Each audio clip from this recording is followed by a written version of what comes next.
half. We welcome you inside the broadcast booth. I'm Bridget Prue alongside Kaylee Fratkin. Both of these teams starting their second half off with a series of non-conference matchups. Now they're finally back to Hockey East play, looking to build on some of the things they did well in the first half. Maine's been great in the last 5 games. They're coming up with a strong series against Denver where they laid some good foundational blocks to building their culture in the right direction. And then you have Providence on the other side who has different learnings coming out of their series against Fairbanks. They split the series. They feel as though they're starting from ground zero in this second half, so you'll see them play with a sense of urgency today. We get you to our players to watch as well, starting with Maine Black Bears' Justin Poirier, a really talented freshman who has the most points or most goals and most assists of any freshman in the country. Yeah, he's been recognized for some National Month honors as well as Hockey East honors. In the month of December, he had 9 points, 6 goals, and 3 assists, and he's also had 3 multi-point games as well this month. And for Providence College, Roger McQueen, the 10th overall pick to the Anaheim Ducks, has 5 points in his last 3 games. Yeah, he's a big 6'6" center that when he gets moving, he's got a ton of speed. He had slower point production start to the season when he was goalless in 9 games, but he's very strong in the face-off dot, sitting at 58%. And it's going to be an interesting one in net today. Svedback out for Providence, Parsons in. We'll have more on the goalie matchup and puck drop between the Friars and the Black Bears coming up next.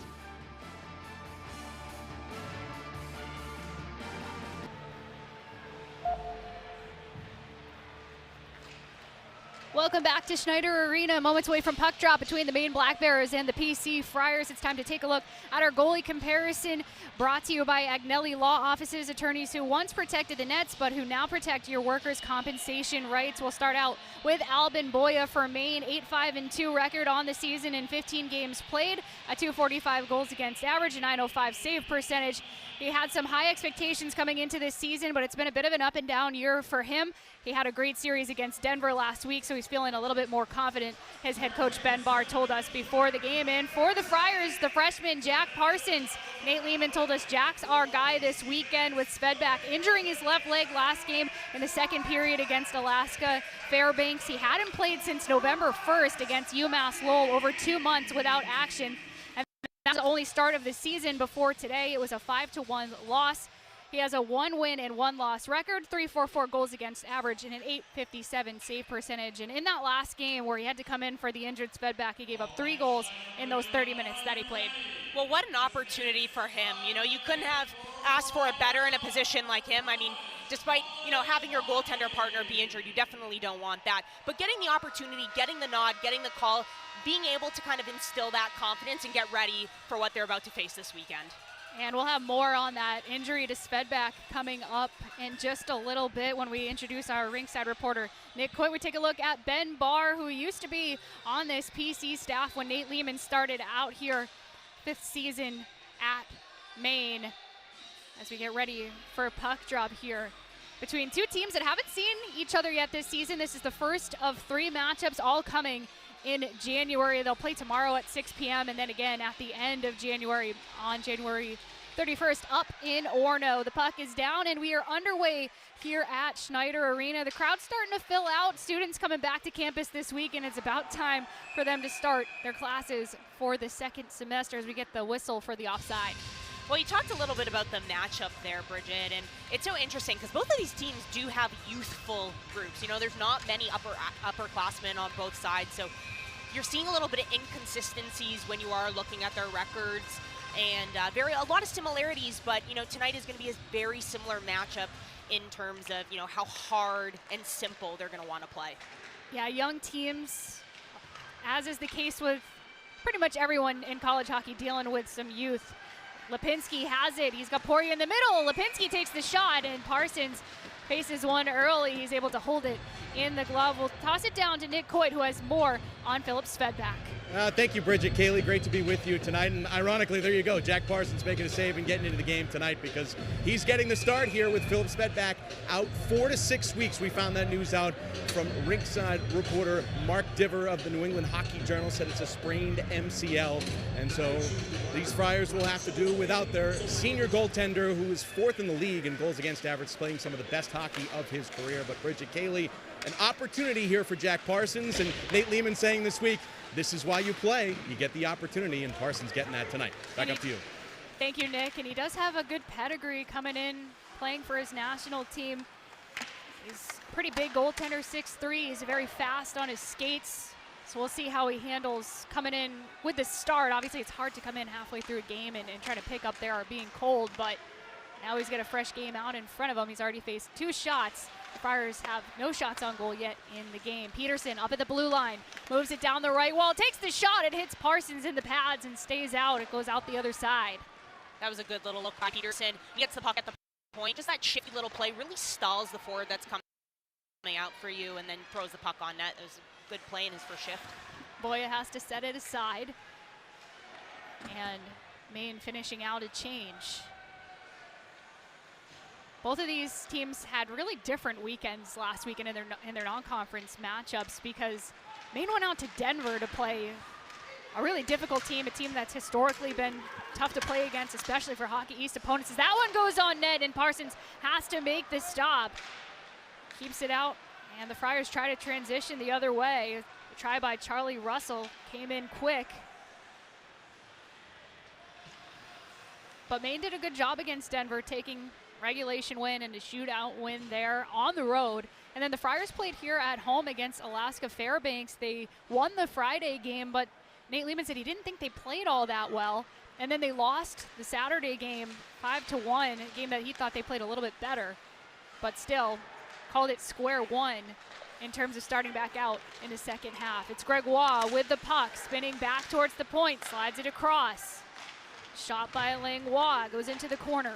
Langlois, a guy coming back from injury for Maine last weekend. He missed 5 games after being injured in that BC series. Jurasevich from Langlois gets it across, now behind the net for Komarov.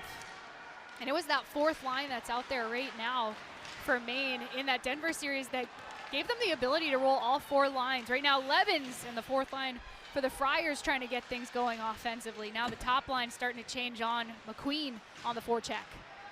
Yeah, Barr mentioned his 4th line, spoke really highly of. He's just been talking about how they've been playing such simple, good, exemplary hockey. And basically when they're playing like that, he's able to roll 4 lines. He can match them up against top lines from the other team, really anyone he feels comfortable putting them out there against. It's corralled, brought into the zone by Fauchon. Top line out there for the Friars, and it's picked off. Marcus going the other way. He was in behind everyone, but a good defensive play made by Donovan McCoy to take the puck away. Maine gets it back. Poirier has it, drops it to Marcus. His shot to the back door was going to the back post for Jaden Lipinski. It's under Holt. Lipinski has it. Holt to Poirier. Makes him move around Sump. Holt back up to the point. Peterson switches with him. Top of the circle, changing directions. Gets the shot off, and Parsons somehow saw that through the traffic. He makes the stop. Peterson, right side point, drifts down. Shot by Poirier gets blocked. And McQueen puts it into his own bench. What of a couple of great plays there by that Poirier line. And Marcus, too, you just have to be aware when that top line is out. So we'll take a look at this fast break here where Marcus intercepts the pass and goes in. And it's a great play by Donovan McCoy to ends up, being able to pick off that puck. But like I was saying before, you just really need to be aware of Marcus and Poirier. They move the puck so well. And when they're out there with Holt and Peterson as well at that back, and they just move the puck so well in zone.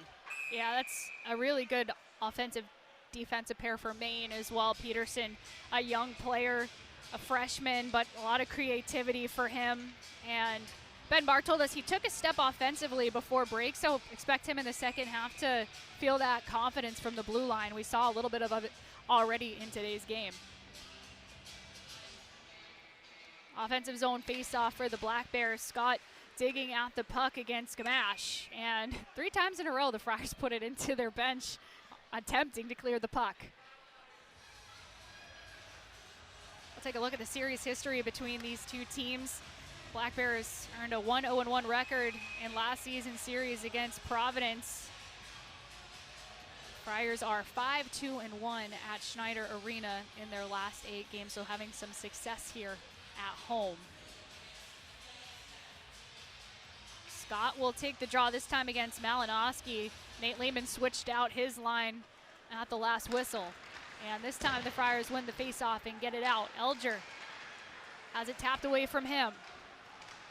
Stick lifts, and Adams was able to take it away. Malinowski gets the shot off. Long shot from Mathieu, hits the top of the goal and stays out. Elger to Bales, stopped by Boya. Puck up for grabs in the bottom of the circle. Elger fighting for it, and the Black Bears frantically grab it and get it out. Started with a crazy point shot from Machu that hit the top of the net. Nadeau trying to go in. He gets up and grabs a rolling puck, but turns it over to Elger. Elger dumps it in, and the Friars will change out. Those are the first two good chances that Boy has seen all game. Yeah, that's a situation where you're getting the puck in the slot zone. You just really want to get it off as quickly as possible, and it's bouncing everywhere, and you're kind of just turning around. You saw Elger, Malinowski, they're all taking a whack at it, really trying to get the puck on net. Machu back in today's game. He missed the second game of the Alaska Fairbanks series with an injury, but quickly back at it, only missed the one game. And he's back on that top D pair for the Friars with Martin Massa. Mustard tried to possess on the backhand, has to take it back out to the neutral zone, would have been offside. McCollum goes D to Manti. He goes for the wraparound. Jurasevich turns over the puck. Sawyer was able to grab it momentarily. Russell rushes the other way for the Black Bears. He's going 1-on-4. The rest of the Black Bears changing out. Providence looking for a penalty call. Sawyer put his arm in the air, was hoping to get something against the Black Bears, but no whistle. Peterson skates ahead, throws it to the left for Holt. On goal, stopped by Parsons, and he doesn't give up the rebound. He'll hold on for an offensive zone faceoff for Maine. When we come back from break, taking a look at some of the craziness in front of Albin Boya, but we still remain scoreless here at Schneider.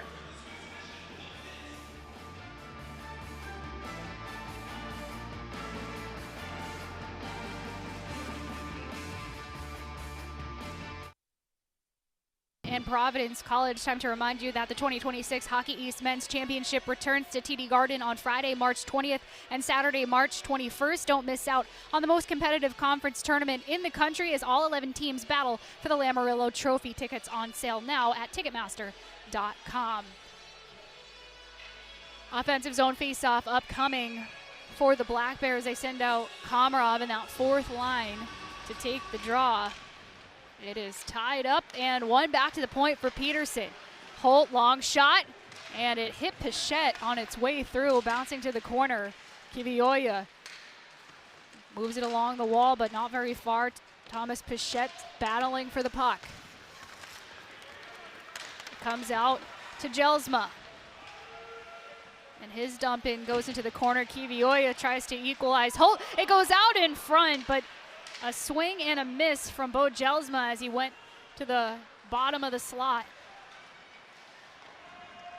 That was fourth line against fourth line, but those are two lines that are big and can battle, and you see PC got a little bit of a one-up there. Yeah, I was, about to say, really, you got a great face-off match against both fourth lines. Just how competitive they're going to be all game, and they both play very similar style hockey. So that matchup, you're going to see quite the physicality, I'd imagine. Yeah, some big players on both sides on that fourth line. McQueen tried the center for Fauchon. Machu takes a shot from the top of the circle. It doesn't make it all the way to net, so Albin Boya doesn't have to make a stop there. McQueen takes the puck away, makes a move to the backhand, has to take it behind the goal. He looks up to the point. Machu takes the shot, and it hits the corner boards, comes to McCollum. McQueen can't keep it in the zone.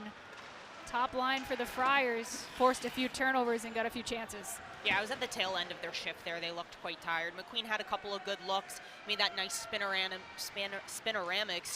move out into the front, and had an opportunity probably to get rid of the puck a little bit sooner on that shot and didn't, but a good look by that first line. Yeah, he's somebody we mentioned off the top on quite a point streak coming into today's game. 5 points in the last 3, and there's going to be our first penalty of the game. We get the whistle. And just on this zone entry. 16 Maine, 2 minutes tripping. See the call there. It'll be Providence to the power play as we get another look. Yeah, the stick just gets caught up in there on Malinowski. First, it looked like a hook on the earlier side of that play, and then it was just a blatant, trip along the wall in probably a little bit more of a lazier side play there by Maine. So Usero will head to the box. Friars to the power play for the first time in today's game. Kind of an odd situation for them last game. They had 9 power plays, scored on 1. It was just a big special teams game as they get this unit out on the ice, the Mustard unit. The Black Bears with a takeaway. Fowler will skate it out. Just wasting time in the offensive zone. Fowler tries the backhanded wraparound, but it's stopped. Well, if anything, Bridget, on their last game against Fairbanks, they certainly had enough time in practice on the power play. But really, all jokes aside, really looking to be able to capitalize. There's a turnover, shorthanded to Charlie Russell, but now they'll rush the opposite way. Mustard is looking for an option, ends up carrying the puck into the corner.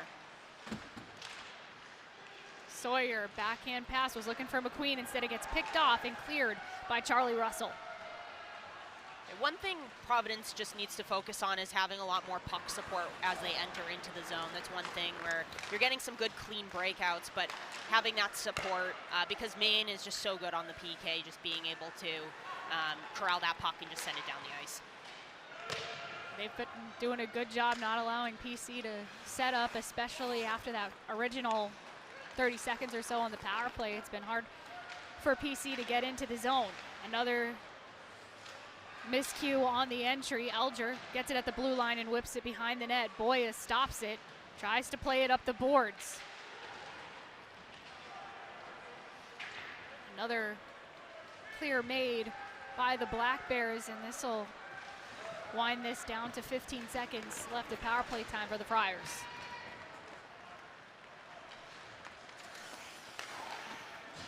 Backhand pass from Levens to Jelsma.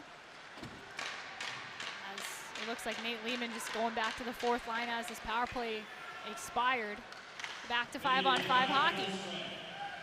I really like how Peterson just has the confidence to take the puck up the ice, knowing that it's at the end of the penalty kill there. There's no, just very passive. It's a race for the puck. Jelsma gets there first, wraps it around, but no one at the far side point. Manti will have to skate back into his own end. Adams goes back to Manti halfway through this first period of play.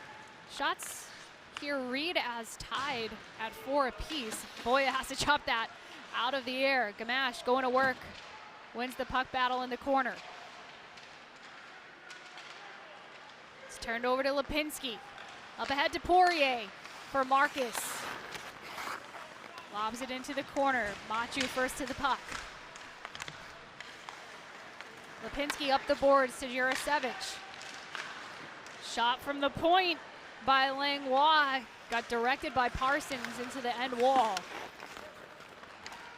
Mustard across for Sawyer. Gets by Langlois. Takes the shot. Sawyer with the goal! Logan Sawyer makes it 1-0 Providence. What a play there by Mustard, getting it over to Sawyer, and we'll see on the replay, but Sawyer takes the puck wide on his off wing and just releases the puck. So nicely placed there, right there, top shelf, above the glove. You see the celly, he got that space because he made that nice move at the blue line, and he's able to put that one home, his 7th of the season. He's had a great stretch of the last few games. Well, Jeremy Langlois really gets caught there. I don't think he really realizes where Sawyer is in his gap control there and positioning. And so the puck just gets through. It kind of gets right through Langlois, where he probably thought that he could have maybe picked that off. And Sawyer then gets, being able to go down a runway free zone and just Picks a great placement on that shot.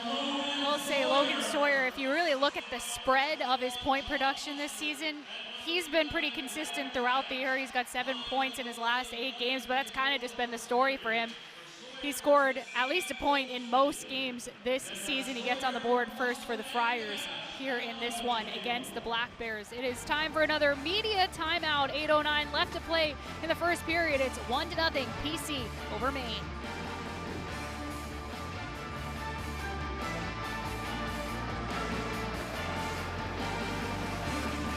Children's Museum. Visit Boston Children's Museum today, the official children's museum of Hockey East. Kaylee, we talked about it in the open, how Nate Lehman said really that first series wasn't where they wanted to be, but when we talked to him about his first half, he said, before the break, I thought we were in a really good place as a team. I thought we had guys playing well, including our young guys playing well. I thought we were forming an identity, and I thought Philip Svedback was excellent and maybe emerging as the best goalie in the league. So they're trying to get back to some of where they feel they left off in the first half, and they're going to have to do it without Svedback. Yeah, he really keyed in on some of his defensemen, especially the young ones. He said, my 4 freshman defensemen have been so strong. I feel like they took some great strides. We're playing some great hockey before break. And then when he came back, he felt like in last series they took a bunch of steps backwards. Maybe it's something you learn from and you move on as we come back into Hockey East competition here in the second semester. Manti puts that up, and it lands at neutral ice. Fauchon throws it towards Boya. Peterson goes across to Holt. Holt, hard wrapper in around to the near side for Nadeau. Machu comes away with the puck. Another turnover. Backhanded by Scott. It comes out the opposite side. It's grabbed by Frank Jurasevich. Scott takes the shot. Parsons gets the glove on it. Fowler was fighting to put in the rebound, but it is cleared by the Friars. That was good puck movement, east-west up at the blue line. When Maine has a lot of success, it's really because they are working the puck down low like they were there. Then they move it up to the point, go D to D, and get some clean shots on that. That puck tipped up and into the netting. So this faceoff's going to come back out to the neutral zone. A long shot on that one. For Maine, they ended off their first half pretty strong. They played a non-conference series against Lindenwood at Alfond. They won 5-0 and 7-2 in those games heading into the break. And Ben Barr told us he's starting to see the identity of his team form in terms of showing up for each other. He said, I want to see people blocking shots and laying out for each other and playing for each other. And that's the culture he's trying to build here in the second half. Well, especially because once you get to that second half of the season, you know, you hit playoff time. That's the most important part. You need guys to be doing that for the guy beside them. Machu wraps it around, was looking for Malinowski. Instead, it's picked off by Usero. He gets it to neutral ice. Glove down by Fowler. He'll carry in. Up the left side, shoots it behind the goal, and it comes around. It's grabbed by Fowler momentarily and taken back by the Friars. Machu skies it into the air off the glass. Let's go! Elger goes back to McCoy, and the Friars will get that fourth line back out there. Centrella up for Kivioya. Peterson got a piece of it, and it went out of play. So this will be a face-off at center ice. And just one thing I've been noticing, Bridget, is Providence really has to be better at that first pass. And we'll take a look here once we come to break. We'll have more of that when we come back. 1-0 PC over Maine here in the first.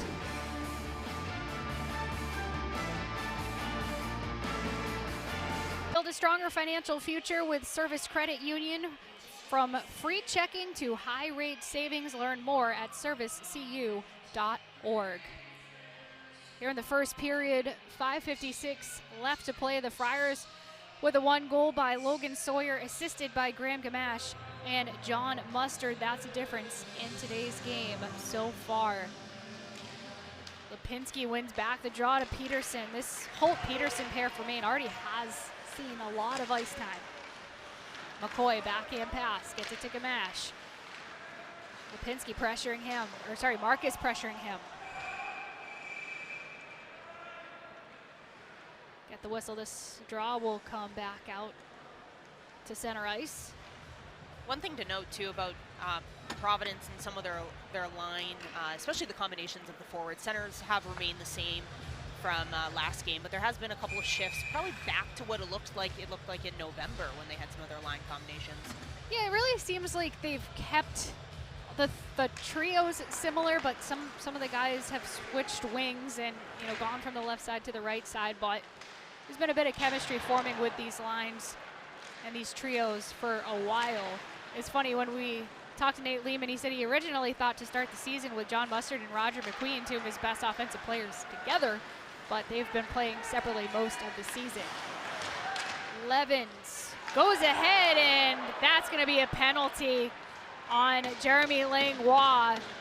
Just a defenseless Jelsma heading up ice, takes a big hit up high, and so this is going to at least be 2 against Maine's Langlois.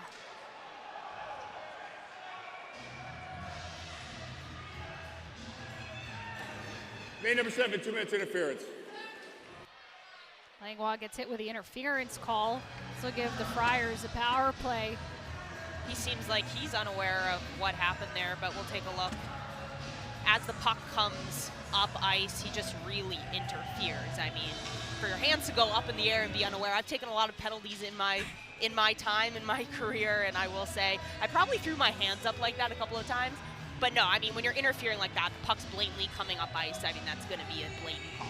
I should mention Kaylee Fratkin, my color commentator, former BU defenseman, former defenseman for the PWHL Boston Fleet and the Pride back in the day. Now my color commentator. As the Friars start out on their second power play of the game, Mustard enters the zone. Goes around the boards to McQueen. Jurasevich tries to wrap it out. Sawyer there to stop the puck. Makes a move around Fowler. Gets it low to Gamache. Gamache up to the point. McCollum's shot gets blocked by Friel and cleared. That was a good look there, but McCallum's shot has to be low, or at least it's got to be a fake on that one-timer, slide to the middle, and then release that shot to get the pucks through. Friars start up from the back end. A pass does not connect. And Alger gets it to Malinowski for a goal! The Friars get a tally on the power play from Hudson Malinowski. It's a weird play coming into the zone. They're able to take advantage of a little bit of weird timing, and Malinowski puts that home. He makes it 2-0. Yeah, that was a weird play there, coming into the zone on some, but then that goes over to Elger. Could not be kind of a perfect play for him where he received the puck over to Malinowski. No dust look and just buries the puck. For Malinowski, his 5th goal of the season, the 5th round draft pick to the Toronto Maple Leafs, makes it 2-0. So the Friars have been able to take advantage of the fact that Maine has been undisciplined, and that's something that Ben Barr talked about with us before the game, about how they took too many penalties against Denver. And you see on that shot, Kaylee, Malinowski goes glove side. He doesn't really lift it up as much as he could, but he finds the perfect spot. Yeah, no, both goals have now been glove side, but I think what was great about that play there is Elger actually picks the puck off by his skate right to his stick. No stick handle, just a quick one-touch pass to Malinowski, and that's really how both goals have kind of been scored in a way, right? Like creating kind of that deception off the side with that quick one-touch passing and getting that puck over the glove side. So an even strength goal by Logan Sawyer, a power play goal by Hudson Malinowski has it 2-0 Friars with about 4 minutes left to play in the first. Levens chops it out of the air and gets it behind Boya. Peterson takes the check by Jelsma. Holt trying to get around Jelsma. He lets go with a stick because, nope, they are going to call it. He was trying to avoid getting that penalty call, but they got him for interference or holding, and he's going to head to the box. Providence number 17, 2 minutes for holding. So holding the call against Jelsma. Just 3:35 left to go in the period. Maine will get their first power play of the game. Yeah, that's a tough one. I mean, he goes in for the hit. They're both battling. And then it's really when he gets his stick around Holt there and just brings him down. I mean, that's a tough one, right? Like the ref is really looking if your stick comes up midair, comes into that hip side, but then when you are wrapping around, you get one hand off your stick. It's almost like that's an automatic look for the ref to be able to call that. Yeah, he tried his best to get out of that situation, but it was too late. Jurasevich gets the shot over the goal. Maine went 0 for 4 on their power plays against Denver. Really didn't get many chances, and Ben Barr told us he thought that they were trending positively on special teams before the break, but no power play goals since the start of the new year. Peterson drops it back for Max Scott. Bales has it for the Friars. Scott pressuring. Forces the turnover. Jurasevich gets it to Scott. To the point for Russell. Backhand pass to Holt. Holt for Russell. Across the blue line to Holt. One-timer from Jurasevich. Doesn't make it through to the net. It's behind Parsons. Bales lobs it up. Bouncing puck kept in by Holt. Jurasevich to Holt for the one-timer right into the midsection of Parsons, who holds on. Yeah, there was a good puck movement there, a good couple looks there by Jurasevich, and then the puck comes back up to the point. You'll see here the puck moves over to the flank to Jurasevich. He's looking for that shot option, then goes back to Holt, and it's a good shot by Holt, but the screens in front aren't great, so there's not a lot of traffic in front of Parsons. You know, Maine's really got to take away his eyes, really has to take away his ability to see that puck coming from the point. Another offensive zone draw here, just about halfway through the power play for the Black Bears. It's underneath the pile. Slid back to the point for Poirier. Nadeau for Poirier. Holt has it tip off his stick. Bouncing puck settled by Nadeau. Backhander across the blue line under pressure. Holt takes the shot. Rebound in the crease. Not put home. Both Friel and Scholey were right there jamming at it, but Parsons holds on. He's looked good so far. Yeah, he's looked confident, especially as this period has gone on, but really kind of alluding to what I was talking about earlier, where the puck is moving up top, and then when it does come back to Holt and he takes that shot, there is better traffic in front. So you're seeing Friel, you're seeing Nadeau, which is, you know, led to probably a stronger chance on that second look. 41 seconds left on this main power play. Scholey will take the draw against Graham Gamache. Maine's been able to control off these face-offs on the power play so far. Nadeau has it this time, throws it low. It's into the skates of Manti, never made it onto Parsons. Holt tracks it down along the boards. Changes directions, goes off the boards to Scholey, to Nadeau, back to Scholey in the corner. Holt at the blue line for Scholey. Holt looks for a shot, gets the pass. Bumper shot from Nadeau gets blocked. Holt almost lost the puck, but keeps possession, throws it out, and it's taken by the Friars and cleared by Manti. I think Holt had been out there for at least the last 3 to 4 minutes. He was out there the whole power play. Komarov has it, we're back to even strength, rips that low, stopped by the glove of Parsons, and he covers up.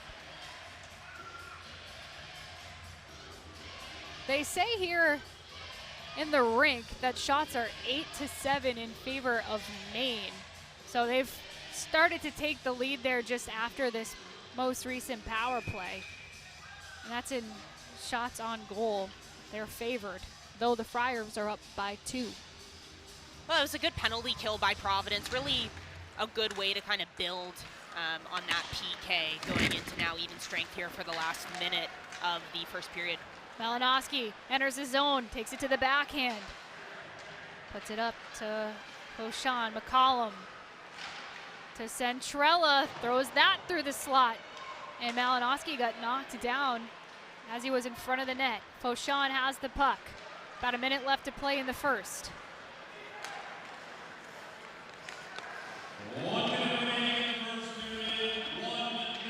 Friars enter the zone. Adams has it tied up along the boards. Fauchon trying to support and get the puck back. Komarov pressured by McCoy. Fauchon with the extra pressure, gives the check, gets the puck to Malinowski. He gets knocked down by Komarov. 40 seconds left. Charged forward by Gregoire, but he loses an edge. Jurasevich gets around the pressure, goes by Mustard. Over the Friars logo, dishes to the side for Russell. 20 seconds left. Stolen by Logan Sawyer. Sawyer throws it off the back of the goal, out in front, Gamache, and we get a whistle. This is a penalty on the Friars. Sawyer very unhappy, as there was a good play developing for PC. Providence penalty number 21, 2 minutes for goaltender Mustard will go to the box. Only 11 seconds left in this period. The Friars had a few chances. We'll watch Mustard here in front of the net. Well, they're really frustrated there because the puck does get loose as Mustard's going to the net on that play from Sawyer. So I think they both were looking at what was going on there. Why was the whistle gone? I mean, they had such a great opportunity on that play. Call is goalie interference. They say that Mustard made contact with Boya's shoulder as he was going by, but it seemed also like the defenseman made contact too. So here's another look. Yeah, we'll take a look at it again here. We may come back to that one in a second, but you know, just talking to that, the puck was in play, and so now we'll take a look at it. See, the puck's right there. I mean, Mustard is going for the puck. He does get pushed by Langlois. He did get the elbow up there into Boya's mask, and so that's the penalty. Time expires here on the first period, but 1:49, a power play will carry over for the Black Bears into the second period. They're going to need to get things going as they find themselves down by 2 after 1. Yeah, Providence just looks like they have some jump. You know, they are capitalizing on the opportunities that they are getting, but, you know, a little bit of lackluster energy, I would say, from Maine. They've had some great looks in zone, moving the puck, but Providence just really capitalizing on those opportunities. Take a look at some of the stats from the first period. Going to the official score sheet here, shots on goal 13-8 in favor of the Black Bears. Total shots 25-15 in favor of the Black Bears, and quite a few of those were generated on that first power play that Maine got. They are 0 for, well, 1 in 10 seconds, I guess. And the Friars have that goal on the power play, so they're 1 for 2 on the period. We're waiting for Nick Coit to be joined by Hudson Malinowski, one of the Friars' goal scorers in the period. And Kaylee, what did you think of his line so far in today's game? Elger, Malinowski, and Adams, that second line for the Friars. I think that line's been looking great. Really, lots of work and look there by Elger and Malinowski. Malinowski has been very confident with the puck. And just his ability to, when he does get in zone and he gets into that slot position, he is really just looking to release the puck. And so he's doing such a great job between him and Elger. All right, it's time for us to send it down to Nick Coit. He has Hudson Malinowski. Thank you, Bridget. Thank you, Kaylee, here with Hudson Malinowski. How do you just take us through that goal there? Nice to get one on the power play, too. Yeah, it was nice. Obviously, nice play by Sump to step up there. Alex gave me one in the wheelhouse, so I just shot it. Got lucky. And just how important was it to get off to a good start this weekend, particularly with how things went last weekend? Yeah, we knew it was a huge weekend, obviously.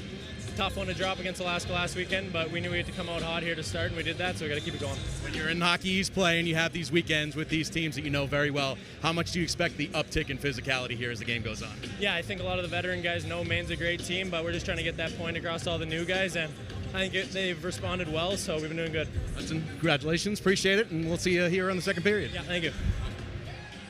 Back to you. Thank you, guys. Coming up during the Boston Children's Hospital intermission, we have Coffee with Coach, as well as highlights, stats, and more. Coming up, it's Providence 2, Maine nothing, here at Schneider Arena. It's time now for Coffee with Coach, presented by Duncan. Joining alongside me, as he is every week, is the head coach of the Providence College men's hockey team, Coach Lehman. Coach, this past weekend you play Alaska. You split the series. What were your big takeaways from the series? I was really disappointed. I'm not gonna, I'll cut right to the. We weren't good enough. I thought only having played one game in 4 weeks, You know, I thought we were practicing the right things. I thought, you know, we were focusing on the right things, but we went out there and we didn't have the game execution and game intensity that we needed. I thought we actually, Friday I thought we were really bad, but we scored. Saturday I thought we were much better, and we didn't score. Obviously have to be better than 1 for 9 on the power play. So, you know, it's really disappointing. I thought we were set up in a pretty good position there, and now we got to get back to work. We got to get our edge back, which I've liked our last 2 practices. But it's a tough learning experience for our group. Well, one of the bright spots you keyed in on after the weekend series, you talked about the 4th line. What really stood out about them? They execute, and they play hard every shift. I mean, those guys, they play hard every shift. I think they play an honest game. They play a 200-foot game. They've given us energy. And I talked to the team a couple times. We don't call them the 4th line because they're far more productive than any 4th line that I've ever had. And they've been probably one of our most consistent lines. So, you know, we don't really label lines 1 through 4, but you know those, you know, Kivy and Clint and Bo, they go out, they play hard hockey, they play good hockey, and they give us a lot of momentum every time they're on the ice. Now coming to town this weekend is a Maine Black Bears team that just had a successful series out in Denver, a win and a tie out there. What have you seen from the Black Bears, Coach? Same, you know, they're always going to get pucks behind you and try to forecheck you. Very good power play. We have to be smart, you know, stay out of the penalty box, which we've done a pretty good job in the second half here. And, you know, and obviously we just, you know, I'm far less focused about Maine than I am our group right now. You know, we got to make sure we're playing good hockey. Sure enough, and it all starts Friday night at 7 p.m. on NESN and ESPN+, Saturday night at 6 p.m. Tickets are still available. Coach, thank you so much. Best of luck. Thanks, Dick.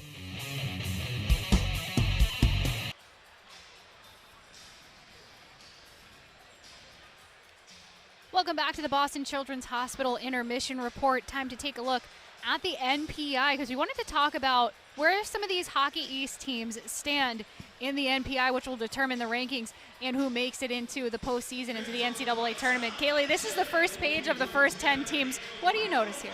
Well, the biggest thing I noticed, Bridget, is... Do we see any Hockey East teams there? You've been wanting to do that for the whole game. So badly. No Hockey East teams in 1 through 15. It's that 15 to 25 mark where you'll see them. So for Hockey East, UConn at 15, BC 16, PC 18, Northeastern 21st, Maine 22nd, BU 23rd, UNH 24th. So a big chunk of Hockey East teams there from 15 to 25. Still plenty of time to jump up and become more in the race for an at-large bid in the NCAA tournament. Last year they had 6 teams, so this year completely a different story for Hockey East. When we come back, we'll have the highlights and stats from the first period. You're watching Hockey East on NESN. Providence over Maine, about to head into the second period. We'll take you through how we got here, a look at both of the Friars' goals. Yeah, the first look.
The box, Maine starts with 1:49 left on that power play that carried over here into the second period. They get the possession off the faceoff and quickly dump the puck in. Machu backhands it to Manti up around the boards. Adams has it, can't get it past Holt. Manti throws it out on the backhand the length of the ice. Boya drops it for Holt as the Black Bears start out from the back end. A back pass from Holt to Scholey. Gets it to Nadeau for Poirier. Back to Nadeau. He takes the check. Elger gets it around, but not past Friel. Up at the left point, it's Holt. Skates to the top of the circle, shoots that one low. It comes off the end boards to Friel. He gets knocked down. Nadeau ends up with the puck. Nadeau slows things down. Crosses the point, gets it to Holt. Back for Nadeau, low for Scholey. Friel with a try in the crease, and it's stopped by Parsons. What a great save there by Parsons. Friel, I mean, was wide open in front of the net. No one was on him. Take another look here. Just some slow movement up at the blue line, and then it gets funneled down for two dangerous chances by Friel. And really where that starts too in that movement is Poirier actually pulls himself out of that bumper play, and it really makes Providence on the D side make a decision. Do you go with him up top? And that's what allows that rotation and then opens up Friel in front of the net. Parsons has been up to the task so far. I mentioned off the top, this is just his second start of the season. He's got a win and a loss to his name in his previous 4 games played. With Svedback out with injury to his knee for 4 to 6 weeks. Scott has that tip over his stick, and the Friars get a clear with 30 seconds remaining on this penalty. Russell shielding the puck from Levens, but Levens is a strong player. He ends up taking him down, but he's gonna get called too. Levens is gonna go to the box now. Delayed penalty. Extra attacker on. 6-on-4 momentarily. And this is gonna be another penalty against the Friars. 11 seconds of 5-on-3.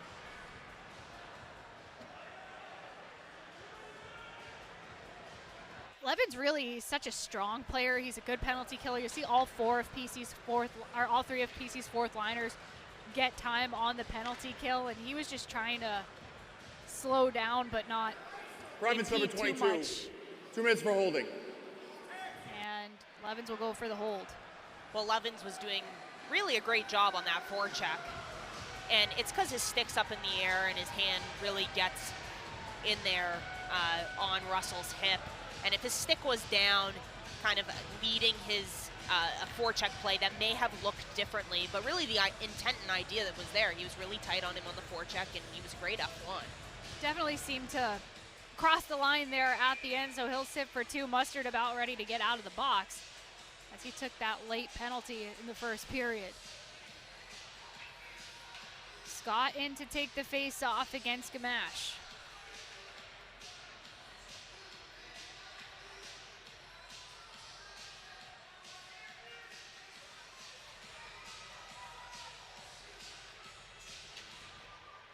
Face off won by the Friars.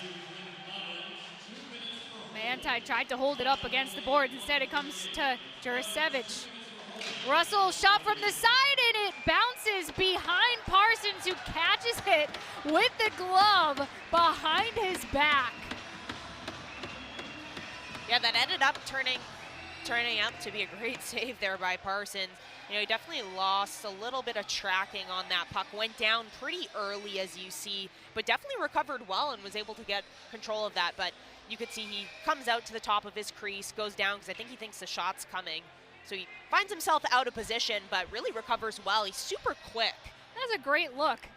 That overhead showed you everything you needed to see. It was behind him, but he knew exactly where it was, and he caught it somehow. Probably his best save of the game. That's where I need the telestrator. Yeah, really to mark at the top of that. You can write whenever you want, Kaylee. Now we're back to 5-on-4. Another power play for Maine 5-on-3 is over. Adams with the steal, can't get it out. Poirier gets the rolling puck. Poirier up the boards, backhand pass to Scholey for Holt. Back to Scholey, Poirier at the top of the circle. Across for Nadeau, it goes by his stick. Nadeau for Holt, asks for it back. Gets it and crosses with Poirier, throws it low, it's tipped by McCoy into the netting. We're gonna go down ringside with Nick Coy. Thank you, Bridget. Thank you, Kayla. Some interesting connections between these two coaching staffs here tonight. Rick Bennett actually in his first season as an assistant coach for Ben Barr, and Rick Bennett and Ben Barr, both connections to Nate Lehman. Bennett was an assistant for Lehman at Union, then Lehman leaves for Providence. Bennett leads Union to a national championship. Ben Barr was an assistant for Lehman his first 3 seasons here at Providence, and then Lehman wins the 2015 national championship, leads the Friars to that title, and now Ben Barr, of course, the head coach of the Black Bears in his 5th season, leading Maine to its first Hockey East tournament title in 20 years. So some connections and some success between these coaching staffs. Bridget, Kaylee. Thank you, Nick. Power play underway for the Black Bears. Jurasevich drops it to Marcus across. He was looking for Charlie Russell, sneaking backdoor. And you mentioned all those guys, all their connections. Oh, Boya almost lost it there to Malinowski. Russell will charge ahead, gets it to Marcus for Holt, or Peterson rather, shoots that, and it hits the end boards and is able to be cleared by Manti. A lot of connections. Ben Barr missed out on being here for the Friars national title, but he was with UMass for theirs as an assistant, and he came over here to Maine. Russell had that poked off his stick, and the Friars clear. Yeah, just really holding that blue line on the D side when you're on the PK. Just a great way to stop the team on the power play from entering into the zone, and it's really a momentum killer, so it was a great kill there by Providence on this last penalty. McCollum fighting for the puck. Komarov gets it, turns it back over to McCollum. A lot of pressure by Will Gregoire, the freshman. 4 minutes gone in the second period. Komarov with a steal. Gregoire makes the move, and it's blocked and outletted by Andrew Centrella. He gets it to Sawyer. He makes a strong move towards the net and draws a penalty. The Friars get the extra skater on for the delayed call. McCollum goes into the corner. Mustard gets to the puck first. Massa has it roll over his stick. Oh, that was a great play by Sawyer, really driving wide, using his body, and really just getting in front. And so Loic Usero heads straight to the box for the holding call. Logan Sawyer with 1 goal already in today's game, and now doing the important work of drawing another power play. Yeah, I love the way that he just stays wide, especially in the neutral zone. And then, you know, uses his body and his speed to really just drive the net. You know, sometimes we see players pull up, wait for that kind of extra layer and wave, and today you've just been seeing shot first mentality, or kind of just taking the puck to the net mentality. Sumph for the draw, kicks it back to the point. Centrella has it. Fauchon whips it in! The Friars score 7 seconds into the power play. And Fauchon comes away with the goal. It's 3-0. Well, it's a great way of another capitalizing on their power play. And it really starts in that face-off. And the puck gets into that bumper position and then goes back out wide to Fauchon, and he's on his off wing and releases that puck right away. His head's up the whole time. We have another view here. Into that bumper position. He walks right in line with that dot and releases it, and just a beautiful shot. We have a goalie change here, as Albin Boya will come out of the net and be replaced by Mathis Rousseau. And we knew that this was going to be an interesting game in terms of netminders, and we talked about more on the other side that Parsons was going to have to come in and replace Svedback. And instead, we end up seeing some struggles for the starter, Albin Boya, who is now replaced in today's game by Russo, not even halfway through after giving up 3. So 2 power play goals for the Friars, help them to this lead and help them chase one of the best goalies in Hockey East last season. Alvin Boya led this Maine team to the title as well as into the NCAA tournament. And he played a majority of time in net last season, had 37 of the 38 games in net for Maine, and it's just been a little bit of a different story for him this year. His numbers have been down, his consistency not quite there as we see the numbers for Russo, 4-2-0 this season, 253 goals against average, 897 save percentage. And Ben Barr told us this is a guy who, he's just a freshman now, but he will take over the net at some point when Boya leaves the program, and they expect him to be a really good goaltender as well. Well, and Russo has great experience and pedigree at the international stage as well, so it's no slouch of a goaltender coming in net. Although fresh at the NCAA level, he does come with some experience. Yeah, Russo, part of the Canadian juniors teams 2 years ago, and he will eventually take over for Boya, but Ben Barr was hoping to see some confidence build for Boya after those 2 good games out at Denver last weekend.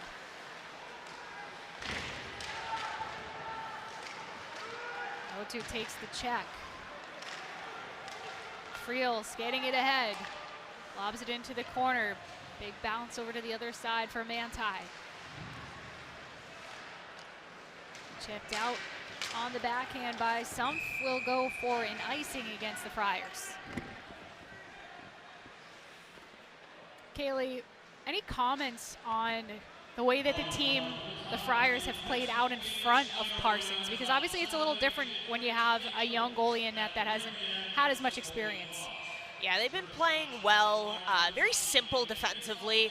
In the first period, I felt at times Providence was really struggling to make a good first pass as the D right on the breakout to really just lead to more O-zone time, but they really simplified things in the start of the second period and just playing strong in front of Parsons.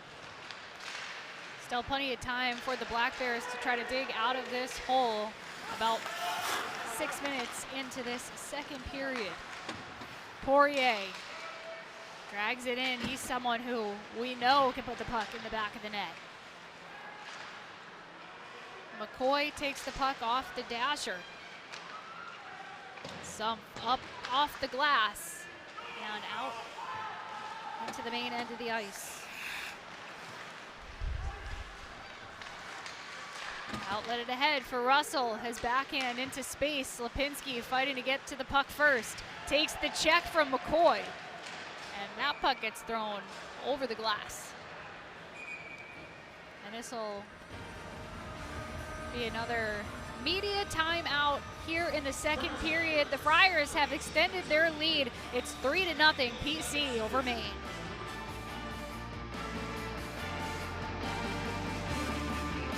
Analysis and the latest news from around the league. Tune into This Week in Hockey East, hosted by Eric Galante and Bridget Prue, our very own, here in the broadcast booth.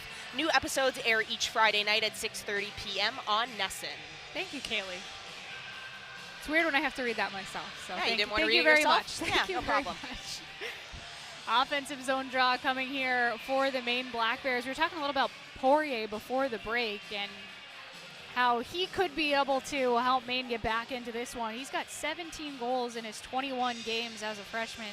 Leads Hockey East in goals, leads Hockey East in points, and he's up there as the #1 rookie in scoring as well. So he's somebody you can maybe lean on if you're Ben Barr trying to get back into this one. Fowler has it taken away. Malinowski dives to get the puck out.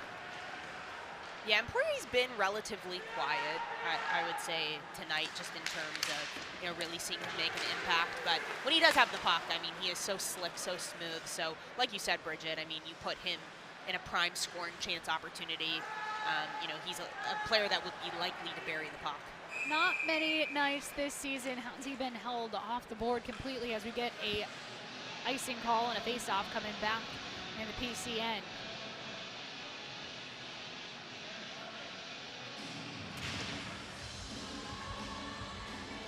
Fowler slams his stick as he gets back onto the bench. So a little bit of frustration starting to show for the Black Bears. Ben Barr going to this fourth line of Komarov, Pichette and Gregoire. Pichette takes possession. He had a really good game up at Denver. 2 goals and an assist, his first 3-point game of his career last weekend. Pichette reaches for the puck. Instead it comes out for Andrew Centrella. Long pass to Elger. Bounces it over to Malinowski. He gets knocked down, looks for the call, there's none coming. Parsons was already headed to the bench. He thought it was a call. He gets back in net and makes the stop. I don't see that much, Kaylee. He was out of his net, and I'm not even sure if he was heading to the bench or trying to get his equipment. I don't think we're gonna see it from this angle, but he had to really scramble to get back in goal. Yeah, you can't see it from this angle, but what I was going to mention before you had even talked about Parsons was just how Holt was really jumping into the play as a defenseman. Just love how active he is, and he gets the puck up at the red line, and he's just, you know, offensive every opportunity that he can be. Just shows you that Maine was able to transition things so quickly that Parsons thought he had a little bit more time and then had to scramble. Scott in to take the face-off against Graham Gamache. And he gets kicked for Mustard.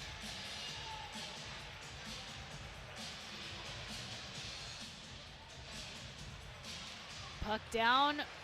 Mustard wins it back. Machu whacks the puck on the backhand. Friel going for it. It ends up with Gamache. He comes all the way back into the main end. Scott avoiding the check by Mustard. Gets the puck back over the blue line. And was able to get that puck all the way to the end boards. Gamache transitioning, has Sawyer. Sawyer tries to self-pass. Gamache knocked over, going for the puck. Chabrier reaching for it. It ends up with Machu. Broken stick on the ice, right there at the blue line. Russo stops it behind his net. Chabrier up the boards and into the neutral zone. Poirier overskates the puck, and Kivioya dumps it in. Marcus with a tap pass to Scott. Parsons tries to play it behind his net, but turns it over. Marcus takes the check from Manti. He almost had an opportunity to try to catch Parsons out of position. We're really starting to see the physicality pick up here in the second half of the period. Kivioya out in front. Jelsma gets the shot off. Levens picks up the puck in the corner. Out in front for Kivioya. His shot blocked into the netting. Yeah, it was a good look there by Levens to Kivioya. He's just in such a good prime in front there. I mean, big size. We're going to send it down ringside to Nick Coit. Hi, Bridget Kaylee. Yeah, just, noticing obviously that the Friars have had a lot of success so far on the power play. 2 goals and 3 opportunities. A big turnaround from the game against Alaska Fairbanks last Saturday where the Friars went 1 for 9. But it was really interesting to talk to Coach Nate Lehman this week. And Kaylee, we talked about this pregame. When you go 1 for 9 on the power play, it's like, okay, well, that's a lot of missed opportunities on the power play. But the Friars just didn't feel like they got in their rhythm 5-on-5. There's a lot of time on the ice for the guys that are on those 2 power play units that go out there. So it's an interesting balance. How many power plays do you want? So far, a healthy balance. 2 for 3. Back up to you. Thank you, Nick. Yeah, I think they're happy with the way that they've played on their power play in today's game. 2 different power play goal scorers, and they've been able to start to separate from Maine in this game because of getting the better of the special teams battles. Centrella falls over the blue line. The Queen in a battle for the puck along the boards. It comes out to the point. McCoy's shot stopped by Rousseau. Long shot from Sumpf. Ends up in the opposite side corner. Fauchon has the puck taken away. McCoy up to Sumpf. Goes to the middle, was looking for Fauchon. It was blocked by Scholey, but he loses his stick, able to kick it into the neutral zone. Yeah, it was a good defensive play right there. Fauchon gets pushed into his own bench by Fowler. He'll come off the ice. Holt charges forward. He'll dump it in for Komarov, who makes it to the puck first. Across, and that was kept in off the blue line. Shot by Motu. Komarov, Chabrier. Backhand try, comes back to Komarov, top of the slot, whips that, it hit the leg of Malinowski. Chabrier changing directions, throws it up to Komarov. Drops it for Motu, and around the puck goes behind the net of Parsons. Elger has it, and the Friars try to escape, and another penalty. This one coming to Brandon Chabrier, who they say took out the leg of Elger right there at the blue line. Friars take exception. They will go back to the power play, and Elger is down, having a hard time getting up. We'll have more when we come back.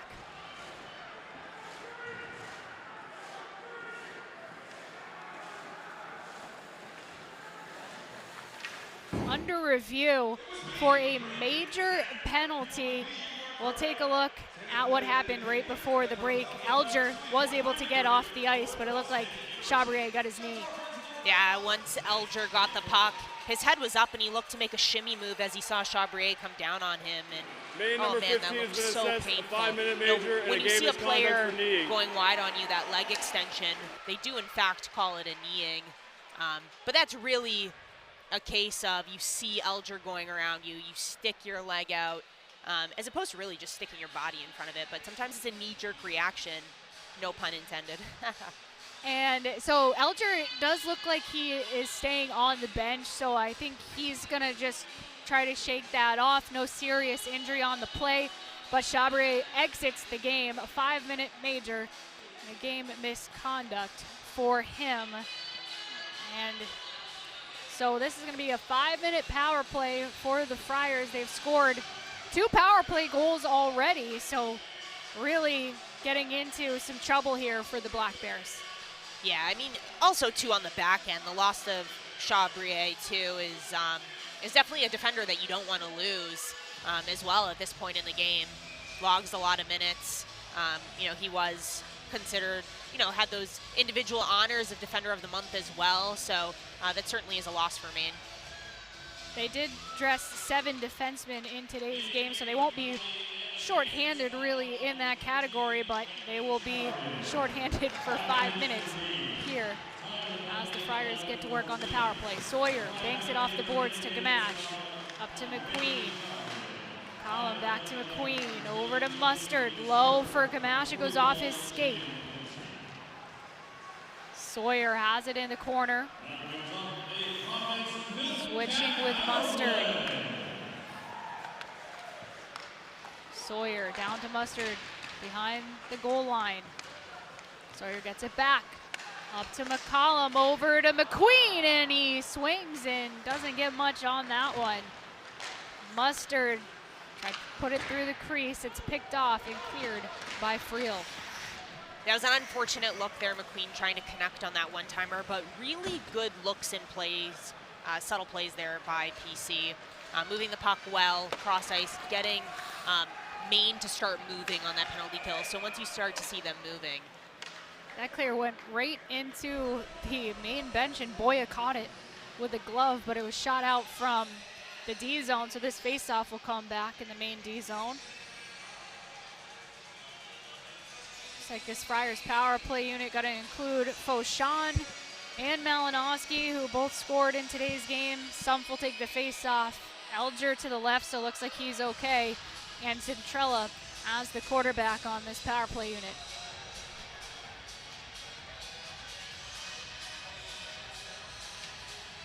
Tied up, Fauchon taps it back to Centrella, top of the slot, takes the shot, goes over. That rising shot ended up getting over the shoulders of the net of Rousseau. Fauchon low for Sumpf, looking in the crease, it comes out the other side. Centrella switching with Elger. Keeps possession. Tried to connect with Elger, it was picked off. Out from Sump to Malinowski to Elger, his shot blocked into the net. So PC getting some close chances on this power play, but nothing to show for this one. Eastern Propane and Oil is proud to partner with Hockey East to support youth hockey throughout New England. Visit hockeyeastonline.com to get your youth team featured on social media and a chance to win Hockey East tickets. Still 3:21 left to go on this PC power play. Jelsma will take the draw against Scott. Jelsma wins it back. Bales gets it across to Manti. Bales shot stopped by Rousseau.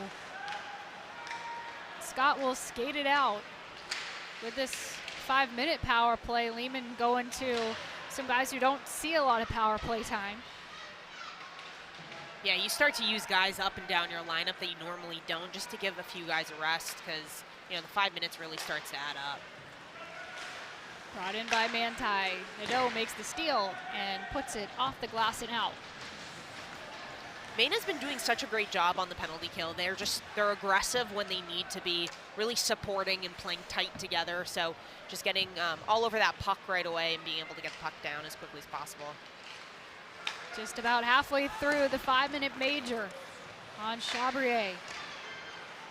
Fowler has it, whips it out into the neutral zone. Mustard has it there. He's being pressured by Friel. It's taken by Fowler. He gets behind the defender, throws a backhand shot on, and Parsons goes down. Fowler goes into the net, McCollum goes into the net, and Parsons appears to be okay, but he took some contact there. And this looks like they're gonna get Fowler for goalie interference. He is not happy, but this is going from bad to worse for Maine.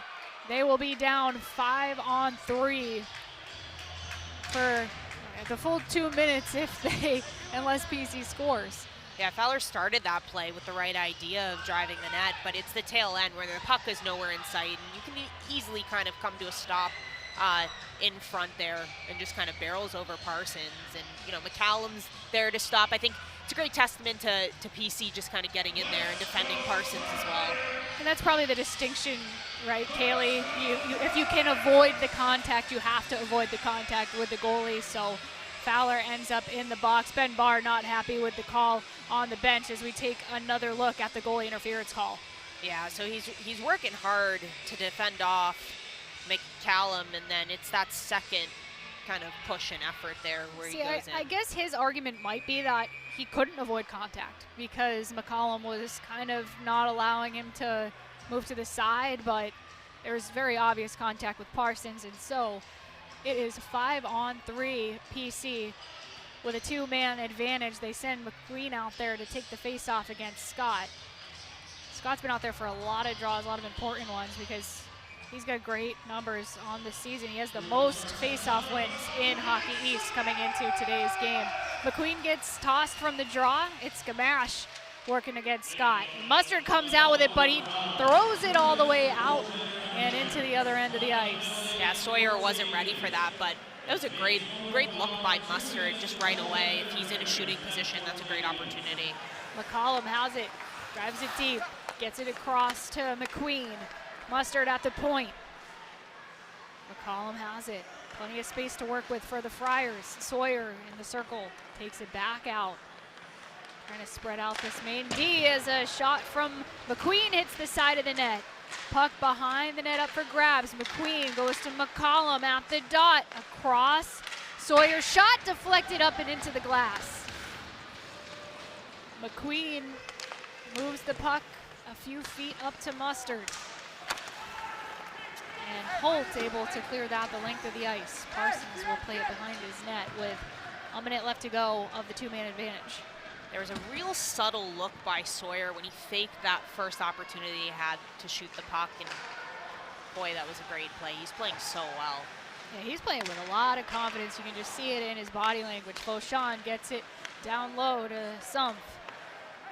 Indirect for Fauchon. Malinowski has it. Back to Fauchon. He whips the shot. Malinowski shoots it. And Rousseau gets the shoulder on it. Elger recovers the puck. 45 seconds, or 30 seconds left on the two-man advantage. Up at the point, Centrella to Elger. His shot stopped by Rousseau, who's come up big during this 5-minute major. Yeah, Rousseau just slides across there so quickly. He was already reading the play ahead of time. And, you know, for a freshman coming in halfway through the game, he's just playing with a ton of confidence, it looks like right now. See another look at that Elger shot. Rousseau squares up to it, holds on to the rebound. The Friars with 24 seconds left on the two-man advantage. There's only a little bit of time after that, about 12 seconds of 5-on-4 once the two-man advantage expires. McQueen out there going against Charlie Russell at the face-off dot. It comes to Sawyer, he shoots, and Rousseau with the glove save. His best stop of the game. What a save. Came out to challenge that and got the glove on it. It seemed like this was a prime spot for Sawyer to get a second of the game. I mean, that was a great face-off win by McQueen. Sawyer has all the time in the world. I mean, he could have gone closer and closer and closer all the way in, even deked, but really Rousseau put himself in such a great position to come out, take down the angle, and man, Sawyer's heads back. I mean, yeah, he's gonna get ragged on for that one. He knows there was some open parts of the net that he missed out on there. As Gamache gets the long shot, McQueen, second chance opportunity, and it goes over the line. McQueen gets his first of the game. And it looked like it was coming through to Sawyer, but I don't think it ever made it there. So McQueen with a power play goal during the two-man advantage, so still a little bit of time left on this power play on the other side. And that's a tough one, too, because that goes off the skate, it looks like, of Jurasevich here in front. Yeah, that's what it is. It doesn't end up getting to Sawyer because Jurasevich kicks it in to the goal himself, so it's 4-0 Friars. 3 power play goals in today's game for PC has made a big difference. And penalty trouble got Maine in their series against Denver. In that second game, they spent a lot of time killing, and now it has really hurt them against the Friars. Yeah, that's an unlucky one because as a defenseman, you know, you're there to pick up kind of the back door, maybe the guy in front, but, you know, kudos to the line, those first 3 lines really for Providence. You know, there was about 3 or 4 shifts leading up to that goal, that really created kind of that offensive chance. And, you know, sometimes you'll take a lucky one off the skate like that. So McQueen adds a power play goal, his 7th goal of the season. Everything back to even strength now with 3:40 left to go in the second period. The Friars up to a 4-0 lead. At the point, it's Bales to Manti. Shot goes in! Manti makes it 5-0 Friars.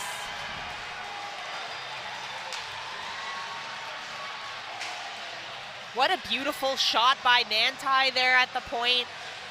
What a quick release. Definitely deflating for Rousseau as you come in at that point. You know, had some great saves leading up to that. That really started when the puck was kind of bobbled in the corner there. It goes low to high, over to Manti. Beautiful release. Yeah, it's a tough one for Maine. They finally got out of the penalty kill. That was a 5-on-5 goal for Manti from distance all the way up at the top towards the blue line. Albin Boya has given up 3. Rousseau has given up 2, and it is 5-0 Friars. Well, I think it was so interesting too. No forward, was coming out to the point. So Bales and Manti had all the time in the world. And beautiful placement by Manti. Jolie has it off the side of the goal. Parsons was really more of the question coming into today's game, but he has been great. He's kept it scoreless. In the 17 shots that he's faced, he's kept out in the back of the net. Marcus goes to Poirier, working against Centrella. Poirier's shot goes over, everything and into the netting. That'll bring us to immediate timeout. A lot of action here in the second period. The Friars up 5-0. More from Schneider on Nesson when we come back.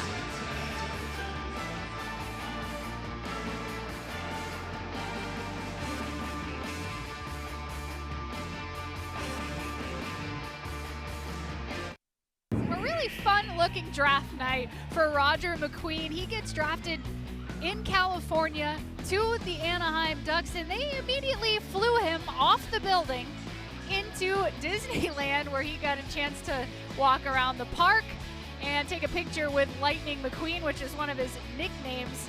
I think he had the most fun draft day I've ever seen anyone have. Just an unreal day for him, and he ends up here with the Friars, deciding to come here after heading to Anaheim Ducks development camp this season. He has a power play goal in today's game. I'll tell you, Kaylee, I was watching that from the draft room at TD Garden, because was covering the Boston Bruins drafting James Hagens, and I was sitting there, we were there till 1 a.m., and I'm watching all this footage of Roger McQueen flying off to Disneyland and having a great time, and I was a little bit jealous. Yeah, that's not a bad way to spend your draft day. My goodness.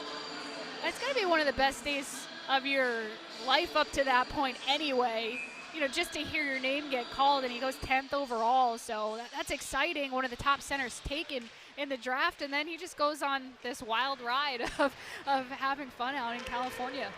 Yeah, it's certainly a high, but I'm sure he would say, and like they all say, it's kind of the start of where all the hard work has to be put in. So probably a nice, enjoyable day for sure, and then back to work the days after.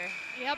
Now he's gotten to work here for the Friars. He's got 17 points this season. That's tied now with Logan Sawyer, who has 2 goals in today's game for first place among the Friars. So he had a little bit of a knock for not scoring early on in this season, but the assists were always there. His playmaking ability was always evident. His face-off ability has been evident throughout the season. And his size is something that, you know, he's tall. You look at the stats and you're like, oh, 6'6", and then you see him come out here and stand next to some of the other guys, and you just feel like, yes, he is a much bigger player than some of these other college players out here. Yeah, I mean, size as a center, but can also move, is so key. He's a player that, you know, probably models his game after Barkov, you know, someone who's similar in That's in exactly stature. what he said. He said Barkov and Yeah. Paige Thompson. Yeah, and that, you know, kind of speaks for itself for sure. He said Barkov is probably the most complete center in the game, so I try to model myself after him. And then Paige Thompson, obviously another great forward, going to go play for the U.S. over in Milan in a month, made the Olympic roster. Yeah, the skill of both of those players, you know, two-way center in Barkov and Paige Thompson is so skilled. So, yeah, there's a lot of similarities there in emulation for sure. I should mention Jeremy Swayman, former Maine goaltender, will be there for the U.S. as well. Marcus has it tapped away by Sawyer. Kivioya moves forward. Sawyer's shot hits Rousseau up high and goes over the net. Poirier tries to speed the other way. Drops it for Russell. Out of the air, Mustard tried to get a piece of it. He might have. Lipinski with possession. Sawyer forces it into the neutral zone. Centrella goes across for Kel McCollum. Mustard pours it around to the opposite side corner and then turns it over to Russell. Russell going towards the net, draws a penalty on Mustard. And extra attacker on for Maine as that shot comes through. Usero hits Scott with the puck. He's able to keep it in. Lipinski falls down, Mustard touches up, and the Friar is about to go to the kill on a penalty on John Mustard. Yeah, that was a tough there. Providence Tough number look 21. by Mustard. 2 minutes for certainly holding. when it's that close to your net. And we'll take another look at this. I mean, he does such a good job chasing on the back check there on Russell, and then gets his stick kind of up high, and you know, that's an unlucky one, but really the effort there in the first half is great, but like the laziness of being able to kind of not control your stick right by your net is not the best look. That's Mustard's second penalty of the game. He'll sit for 2 here with only 51 seconds left in this period, so potential for that to carry over into the third. Rousseau comes out to play the puck. Adams nearly picked it off. 40 seconds left in the period. Nadeau over the blue line. Backhand try, doesn't get past Sumpf. Friel getting pushed into the boards by Machu, taking a beating. Machu gonna get called for the cross check, and now it'll be the Friars having to kill off a 5-on-3. I mean, they let Machu have at least 5 for free, and then they got him on the 6th one. I was gonna say, I think that was about 4 cross checks. I'm not really sure what Machu was thinking there. I mean, being tough on the wall is one thing, but I think when you get both of your hands up, you can see it here. Whoop. Yeah, 1, there's that at the 2, tail end. 3. You know, and the physicality's fine, but I mean, when you're that close to the wall, you give them one little check. Sorry, let me get rid of that. You give them one check, then you close in your gap, and then you pin them up on the wall. Or start to use your body, but the minute you start extending your arms a couple of times, you're gonna get called and sit in the box. Yeah, so he gets the cross check on that. Nadeau takes the shot. 5-on-3 for Maine until maybe the end of the period. Poirier gets it to Nadeau, settles it. Unfortunately, though, it had some rotation on it, didn't get it clean. Not a lot of time left, 6 seconds. Poirier has to settle another rolling puck. Nadeau shoots it off of Manti and into the netting, and the time, I believe we're gonna have to put a second or so back on the clock here because the whistle came before the final horn. So this should be a little bit of time left. They told both benches don't start to head down the tunnel yet. I mean, a great block there by Manti. Good rotation by Donovan as well.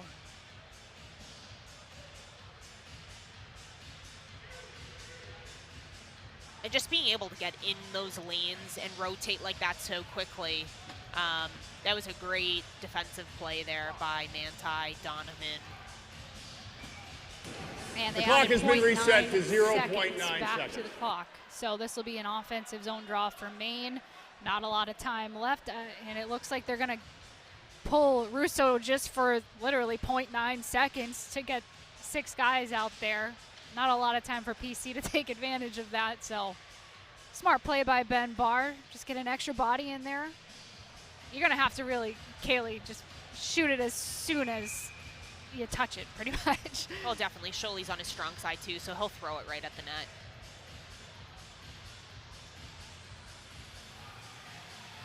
He's going to have to beat McQueen. He also, I was going to say, he also might fake it back to Poirier, but... Well, he did try to get the shot off, but it missed. Still a little bit of tempers flaring as we head to the break for the second intermission. A lot of special teams play in the second period. The Friars coming out with a 5-0 lead after 3 power play goals and 2 even strength here at Schneider Arena. We'll have the Boston Children's Hospital second intermission report coming up next here on NESN.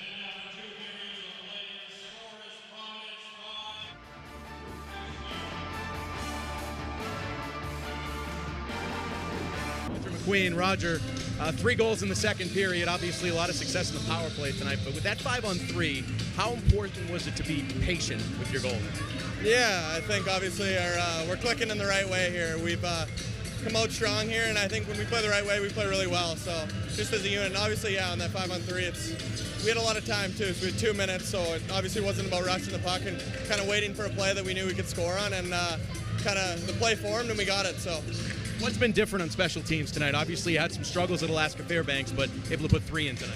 Yeah, obviously, I think it's just playing as a team. I think when everyone buys in, we got a really good group of guys and a good squad here, and I think especially when we listen to everyone and play for each other, I think it just makes the biggest difference in the world. So I think just keep doing that, and I think we'll be just fine. Lastly, just how about the play of Jack Parsons in net tonight, getting the start? Yeah, he's an awesome guy, and I'm so happy that he got to come in and start for us, and he's been amazing. So I know the guys are really playing hard for him, and I think that's also a big thing. So I hope he has a great third here, and he's, like I said, such a great guy and a good guy to have a start here. So Roger, appreciate it. Good luck in the third period. Thank you. Awesome. All right, we'll send it a break. We'll be back with more intermission here on NESN. Left corner. Over to Gill. Here gets there. Hoskin, one-timer from the inside edge of the right circle. UConn looking for more. Tristan Fraser's in. Fraser drives it in front. Percival scores! The Connecticut kid, Jake Percival, with a quick second goal for UConn.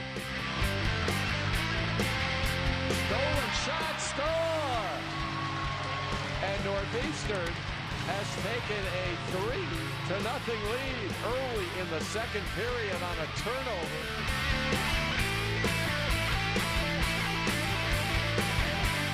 Another shot, they score! Sam Oliver, his first career NCAA goal on a sharp angle.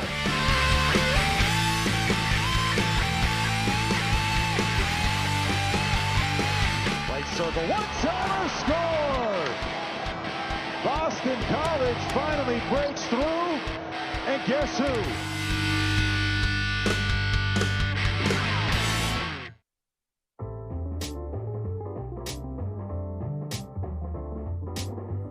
Am I good? Yep. Oh.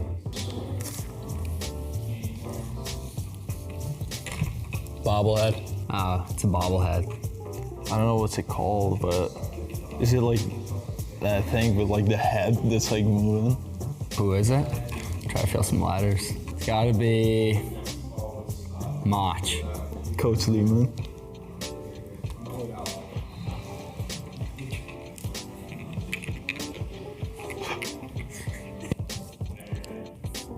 Oh, Lehman.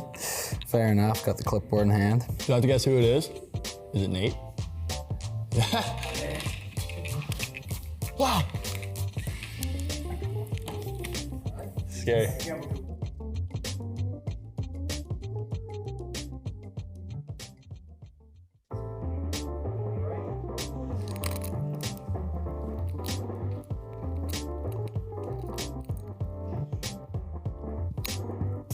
Why is it moving?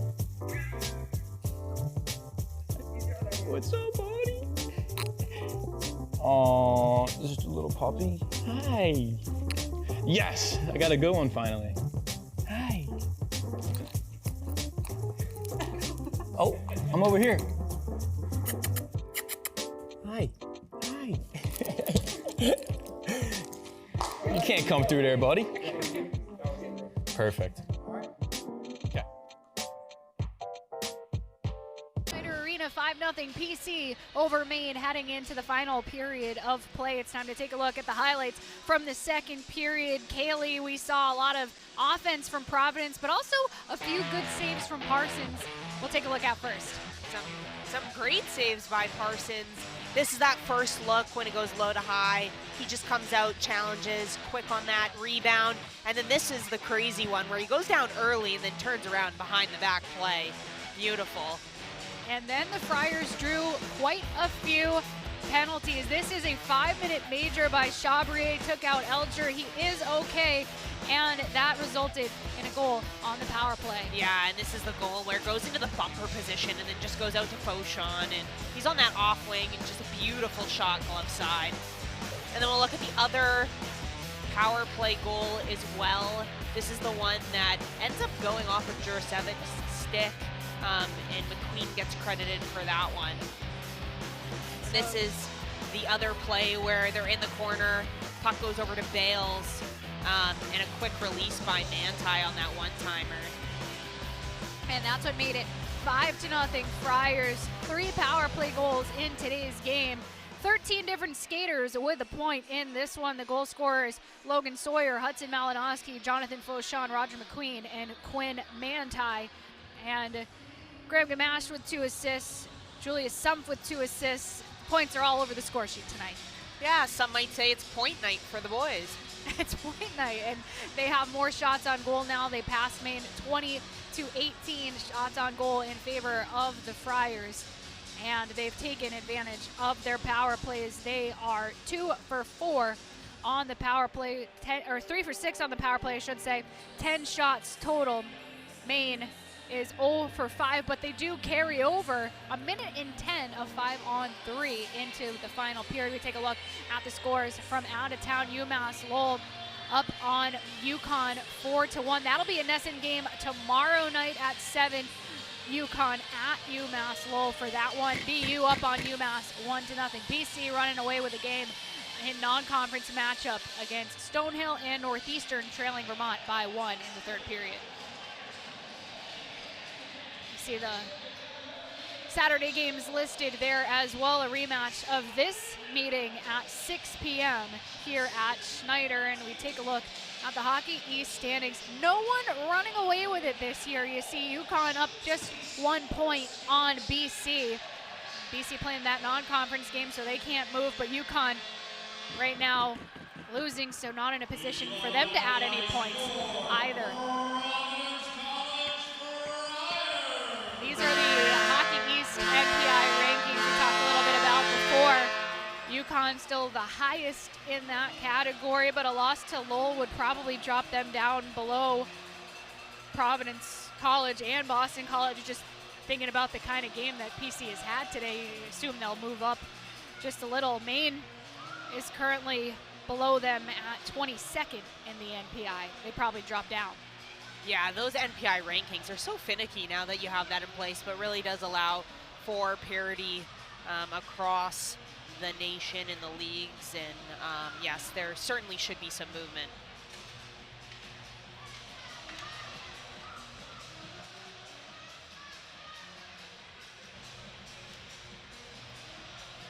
Minutes away from puck drop here on the third period. Like I mentioned, a minute 10 of 5-on-3.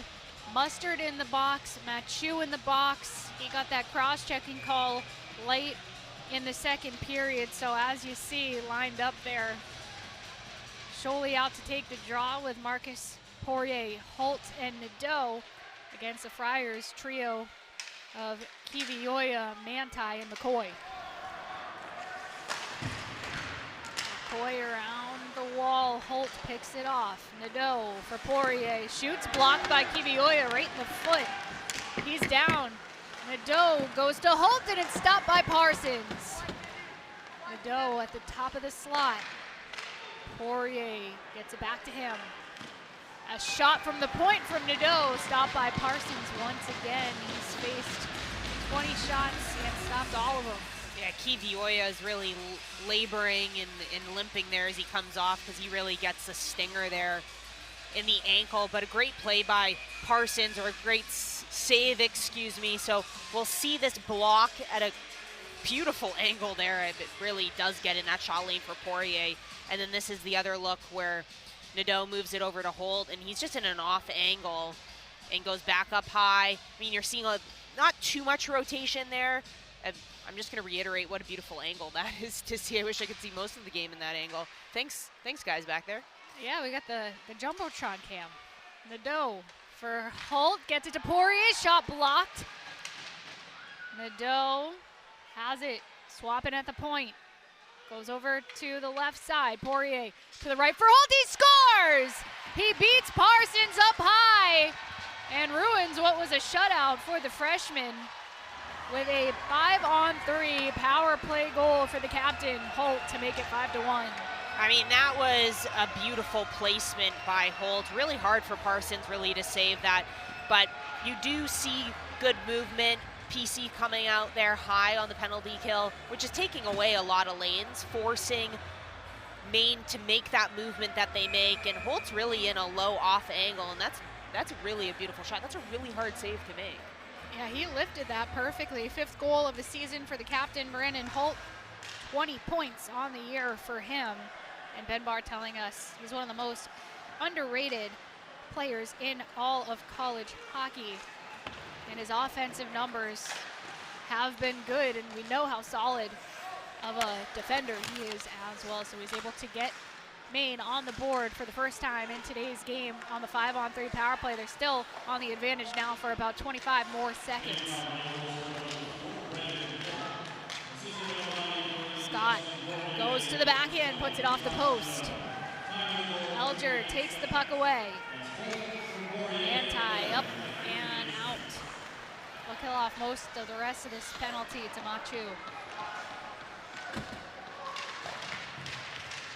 Bales has it, scoops it on the backhand, kept in. We're back to 5-on-5. Both teams now taking advantage of their power plays.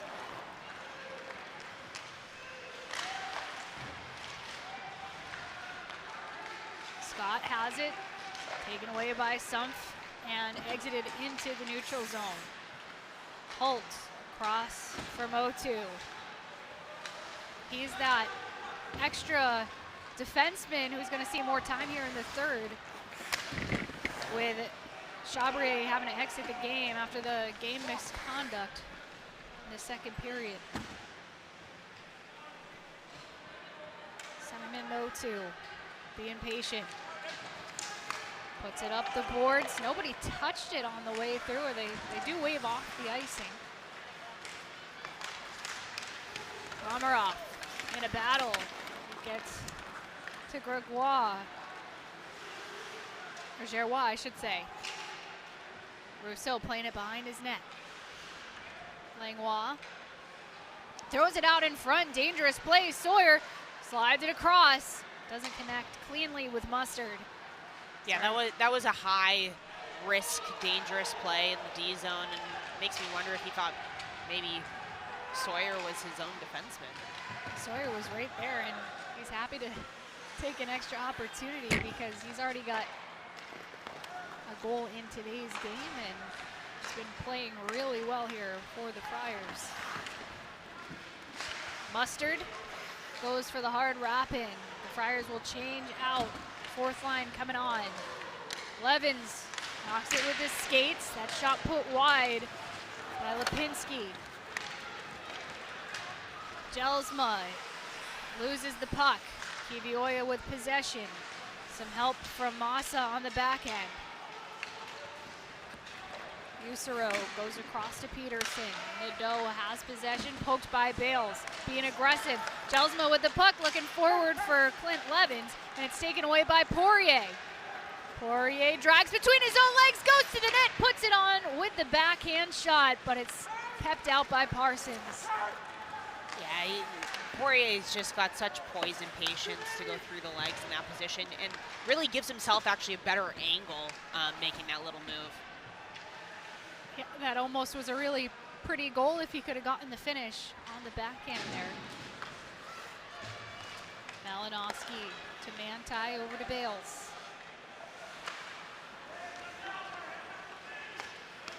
Manti slides it up the boards for Adams. Bouncing puck gets underneath the stick of Sully Sholey. Adams takes a big check, and that's going to be a penalty on Marcus. Adams lost his stick and everything, took some big contact from behind. And another penalty for Maine. Yeah, there's certainly some exchanging of words there by Adams. Maine number 43, 2 minutes for boarding. Calling boarding. It was against the boards right in between the benches. And so lucky for him, there's no glass there, so he did hit the boards, but no injury up high on it. Yeah, I mean, and that is such a dangerous, tough play when you do see guys' numbers like that. So, within a couple feet from the boards, you certainly want to be careful. Not, it's very easy for Adams in that case. You can kind of injure yourself. 7 penalties against Maine in this game. PC 3 for 6 so far on the power play. Phase off, pulled by Fowler. Quick clear by the Black Bears. Queen over to Mustard. Put all the way to the opposite side, and Gamache could never get a piece of it, so it ends up back in the PC end once again. McCollum was looking for Gamache, but not quite on the same page. Another clear. This one goes way up into the second section of seats here at Schneider Arena. And this faceoff will come back in the D zone. Here's the penalty. You'll see right between the benches as Alger gets It's a little shaky, but you can see there him go down. Well, listen, when you're down by 4 goals, there's definitely frustration going on, and that extra push in a situation like that is certainly, you know, when you're down, you're mad, you're frustrated. You know, I'm sure Marcus is pretty pissed. Fauchon teed that one up, but it got blocked into the netting, so we'll redo this face-off here on the left side. Stump's been strong on his face-offs today. We'll go back out there for another. He's got 5 face-off wins, no losses so far in today's game. He loses that one though. Usero jumps on the puck, the classic broadcaster jinx. But the Friars have possession. It's Centrella. Malinowski ahead for Elger. Elger tries to pinch it along the boards. And shorthanded, Friel comes the other way, drops for Scholey. Between the legs of Centrella and Parsons, makes the stop. Wasting time in their offensive zone are the Black Bears. 50 seconds left to kill on the boarding call.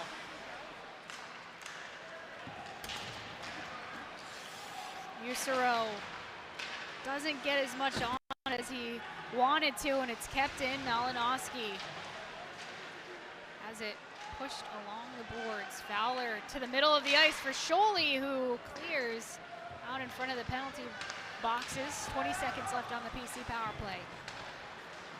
Fauchon, quick entry. Looks for Malinowski. It hits him in the skates.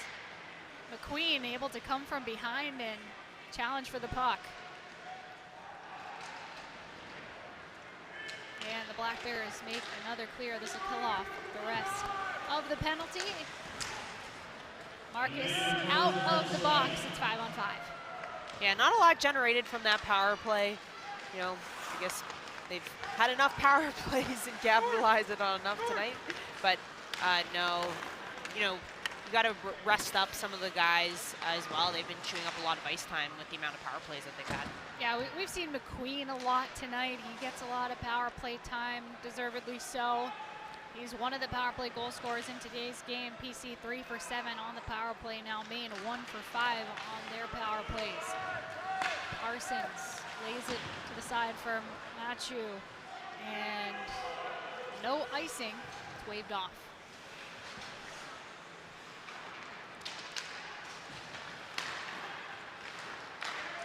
Poirier dumps it into the corner. Marcus goes after the puck. Jelsma gets it instead. Kivioya can't get it out of the zone. It comes to Scholey. The shot from Poirier misses the net.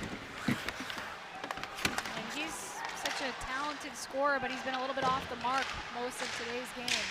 Yeah, just a little off on his shots, whether they're getting blocked or a little bit high, but still the puck movement from this line and the addition of Scholey centering them. Maine down by 4, 12 minutes left to play in the game. It's Providence 5, Maine 1 here at Schneider Arena.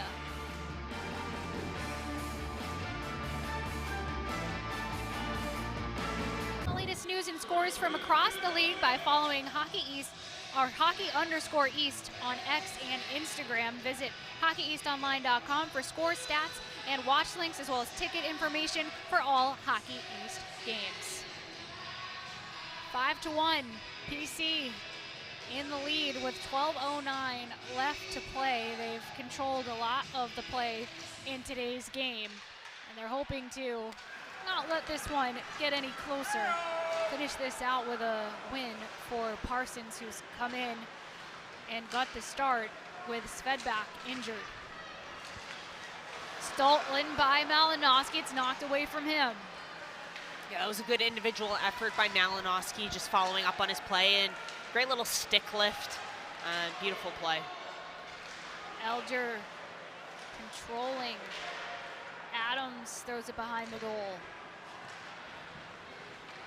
Did want to mention Jack Parsons. We talked about his pedigree. He's been somebody with the U.S. national development team from 2022 to 2024. He played for the Chicago Steel in the USHL previously before joining the Friars, and he did attend Vegas Golden Knights development camp. have a bit of a background and some good hockey behind him as he's come in and played really well, giving up just 1 goal in today's game. Fauchon looking for McQueen. It bounces past him. Peterson angles McQueen away. Fauchon tries to go across. Peterson steals it. He gets taken to the ice.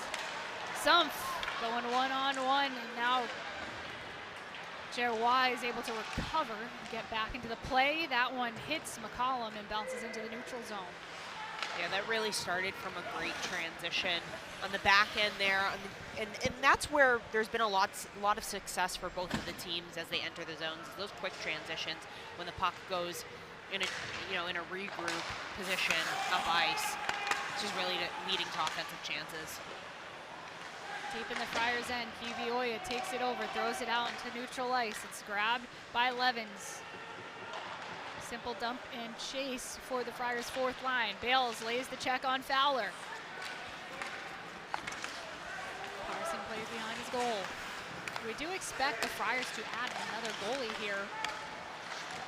That shot from Langlois goes wide, and penalty coming up against the Friars. Langlois lost his stick, and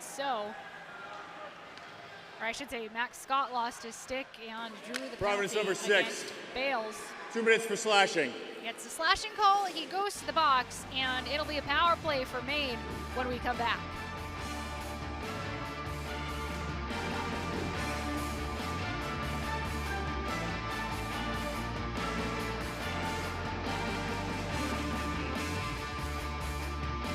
It's leading Maine 5-1. Interesting to see from these 2 rosters here and all across college hockey, the influx of talent this season with players from the CHL eligible to play now college hockey. And I think you're seeing some of the adjustment here, Bridget and Kaylee, with some of the penalties, the physicality of the league, the scheduling.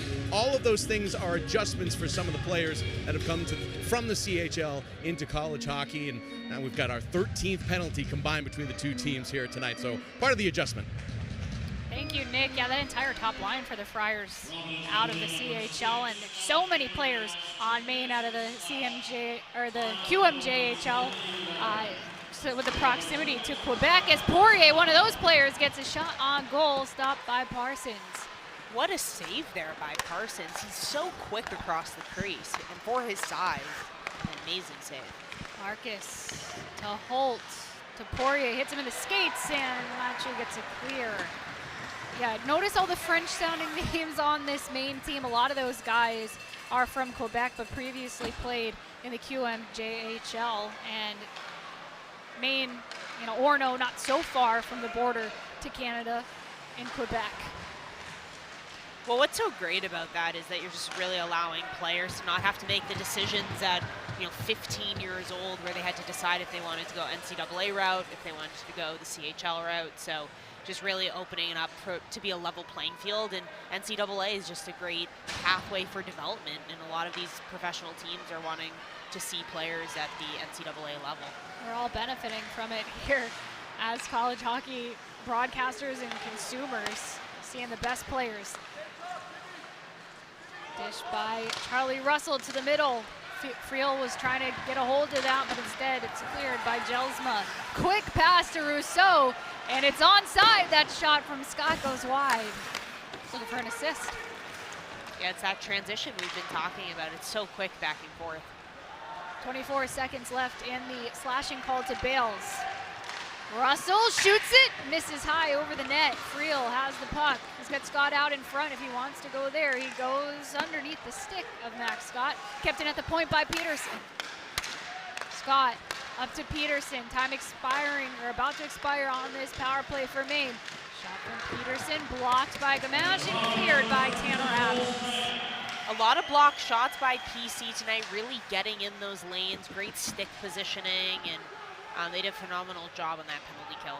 Shots 25-21. Maine has retaken the lead. A shot from Sumpf, stopped by the pads of Rousseau. He got down really quickly to block that low shot. McCollum to McQueen. Sumpf behind the net of Rousseau, who came in even more than, he's played a little bit more than half of this game when all is said and done. Boya pulled early in the second period. McQueen goes off the post and in.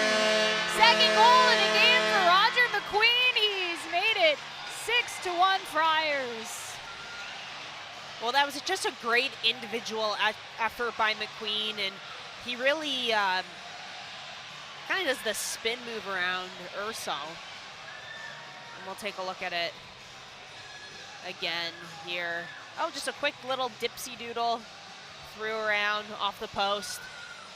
Russo thought he was going short side almost. He kind of cheats a little bit, and that's a great individual effort. It's almost like McQueen's gonna make that pass to the slot, decides to hold it, and makes Maine's D there look a little bit silly. Maybe tired, maybe frustrated. Yes. We're late in the game. It's a big difference on the scoreboard. It's the second 2-goal game of McQueen's career. He had another one against Merrimack back in November. He had 3 points in that game.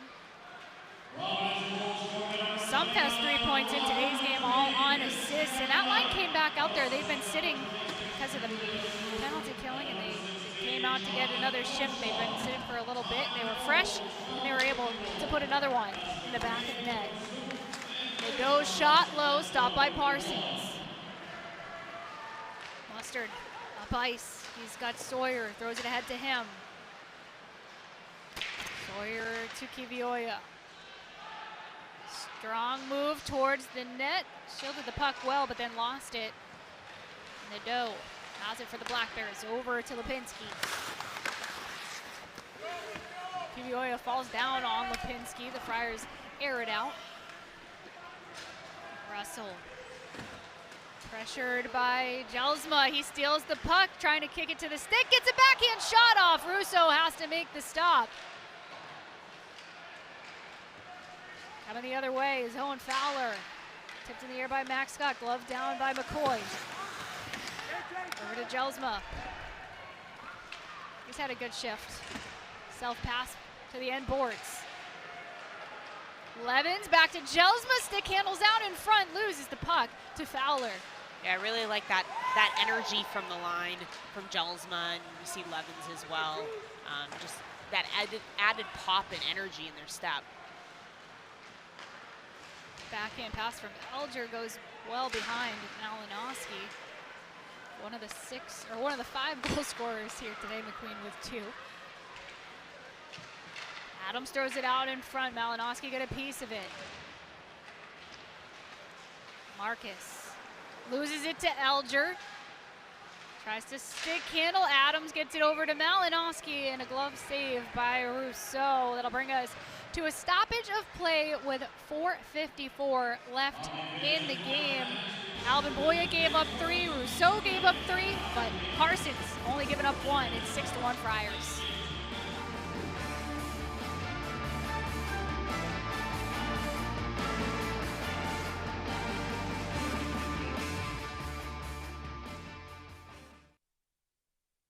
Once again here at Schneider tomorrow night. Then they head to 2 games at UMass Lowell next weekend before playing the Friars at home up in Orono to finish out the month of January, start out February at Boston University.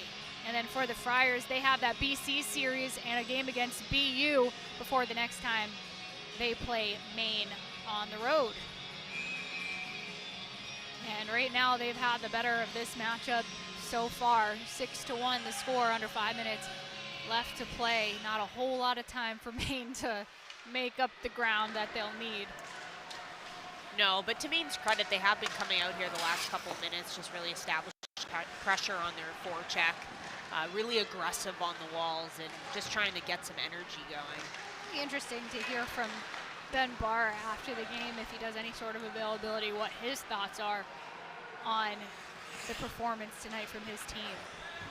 Well, it's got to be pretty frustrating. You do so well when you go on the road, especially the last 5 games, how they have been. You go to Denver, have the outing that you have, and then you come here and, kind of have the performance that they've been having so far.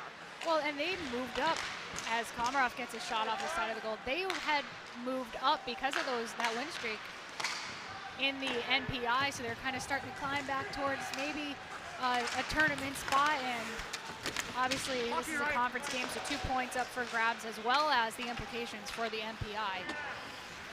And to Providence credit, you know, they've been coming out and really capitalizing on the opportunities, and that's been the biggest thing for them. And they've also, in this third period, with the advantage that they've had, just been playing simple, smart, getting over the red line, dumping it in, establishing good forecheck. I should say 3 points up for grabs. I'm also covering a lot of NHL guys, so give me a break on that one. Gamache has it on the back end, spins, and Peterson pokes at the puck. It's up the boards to Poirier. McCollum has it, doesn't connect with Gamache. Pass across to Scholey. Parsons can't stop the puck on the way through. Alger across to McCollum. Sawyer gets a piece of it, and it bounces all the way to the corner boards. Jurcevic.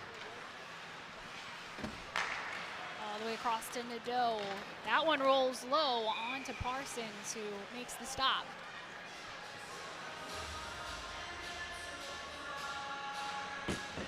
.240 left to go in this game. The Friars with a big advantage in special teams. Shots have been pretty even, though, when all is said and done. Shots on goal, at least. Total shots have been in Maine's favor quite a bit for most of the game, 63 to 45. But that's what I mean by when I was saying Poirier's missed the mark a few times. A lot of guys were just not quite on the mark with their shots. Well, they're such a shot-first mentality group, and I think their goals for on the season really speak volumes to that. Once they get inside the O-zone, that's really what they're looking to do right away. Doesn't matter where they are, they're all looking to shoot first. Dump in, ends up behind the net of Parsons. Friel has the puck for the Black Bears. Out in front, and Pinsky trying to get a piece of it. Jurcevic. Once again, goes deep. Bales gets there first. Malinowski lays the check on Friel. Pick up for grabs. Malinowski has it. Long outlet pass from Massa to Elger, and he's just going to dump it in. He'll change off. First line back out for the Friars. Going to take things slow from the back end. It's Motu. Scott put it on to Parsons, and he covers it up with a glove. Yeah, you'd imagine in the last couple of minutes here, probably just going to conserve some energy of your players. You know, quick turnaround tomorrow, just a recovery out of the group for couple of guys that have really logged a lot of minutes. You think of Holt on the back end, that top pairing of Holt and Peterson have logged a lot of minutes. You think of that that first line with Poirier, Lipinski, and Marcus that have logged a lot of minutes. I'm just starting to manage their time and energy. Puck tied up along the end boards, 3 aside. Scott fighting to get possession. He moves it over to Fowler. Fowler being kept to the outside by Centrella. It's just held there. The only game that the Friars have scored goals this season was when they scored 7 in an exhibition game against Simon Fraser and 7 in a 7-4 win against St. Thomas. So those are, obviously, one's an exhibition game, doesn't count. St. Thomas is a non-conference matchup out there in Minnesota, and this is their biggest output against the Hockey East team this year. Yeah, I mean, when you have the contribution up and down the lineup from 13 different players, you know, that's something that you want to build upon for sure. You're definitely going to be happy with that after tonight's game. Kivioya helps the Friars get possession off the face-off. Under a minute left to play in the game. An outlet goes for an icing against the Friars. Jelsma decides to finish a check after the whistle. No penalty. This will just come back in front of Parsons. And I started to say this and something happened in the play, but Parsons in net, the backup is Aaron Matthews, but the Friars are going to try to add another goaltender here before Monday, because Monday is when classes start. It's an enrollment period, so it's really a short window for them to try to get another goalie, but they don't want to go down to just the two, because if there's an injury and you don't have two goaltenders, you have to forfeit. So you either have to dress a skater as a goalie in a game, or you're in serious trouble if two goalies go down in your season. So PC in a little bit of a scramble to try to bring someone in, but I believe we will get an announcement soon on what they're doing and to add another goalie. And it has been done before, Bridget. It has been done before. Dressing a player in net, pulling up a club goalie, not ideal for sure. No, Lehman said he pulled up a club goalie once before, but he felt bad. Outlet to Sawyer on a breakaway. He shoots, and it's tipped over the net by Rousseau. 10 seconds left to play. Bales, backhander, around the dasher. 3 seconds. And time expires in the first game of this season series between the Friars and the Black Bears. A decided win by Parsons. He allows one goal in the 6-1 win. What an effort and group outing for Providence. Just the momentum shift as they got into the second period, capitalizing on all of those power play opportunities. That's certainly something to be excited for going into tomorrow's matchup. And in Hockey East, it's always hard to beat teams on back-to-back nights. So we'll see what the adjustments are for tomorrow's game, 6 p.m. puck drop here at Schneider Arena. It's time to go down ringside to Nick Coit. All right, here with Friars head coach Nate Lehman. Nate, when we talked this week, you had said that Alaska Fairbanks game on Saturday, it hurt the guys a little bit. And you said that you saw the urgency in practice with their preparation. How much did that carry into tonight's game and the performance? Yeah, I mean, we're a good team when we play hard and play desperate. I was just more proud of the number of shots we blocked when the score is 4-0, 5-0. And then obviously with those blocked shots, it obviously helps the guy that you're putting in net tonight in freshman Jack Parson. How about the performance by him? Yeah, he played great. Couple backdoor saves that were big-time saves there. So really good for us.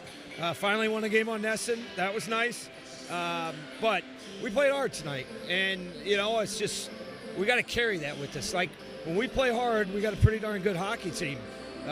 So I was happy. I mean, some bad penalties I thought we took.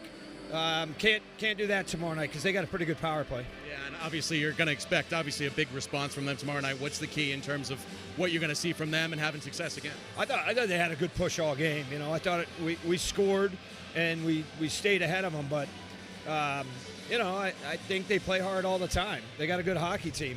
It showed that they went out and whooped up on Denver. So it's a good league. It's a good team. It'll be a good battle tomorrow. Congratulations on the win. We'll see you tomorrow night. All right, thanks. Appreciate it. Bridget, Kaylee. Thank you, Nick. Thank you to Nate Lehman as well. Jack Parsons gets his second win of the season. He now has a winning record of 2-1. Expect him back in net tomorrow night. I want to thank everyone for tuning in to this broadcast here. So Friday night Hockey East action on Nesson. Final score, Providence 6, Maine 1. We'll take one final look at some of the action as we preview next game. 5 different goal scorers, 2 for Roger McQueen, 1 goal against for Parsons in his second win of the season. I want to thank my broadcast partners, Kaylee Fratkin and Nick Coit. I want to thank our camera people and our production crew. Great job by Nick Rojas once again back in the studio. Thank you for watching this presentation of Hockey East on Nesson. We say goodnight from Schneider Arena.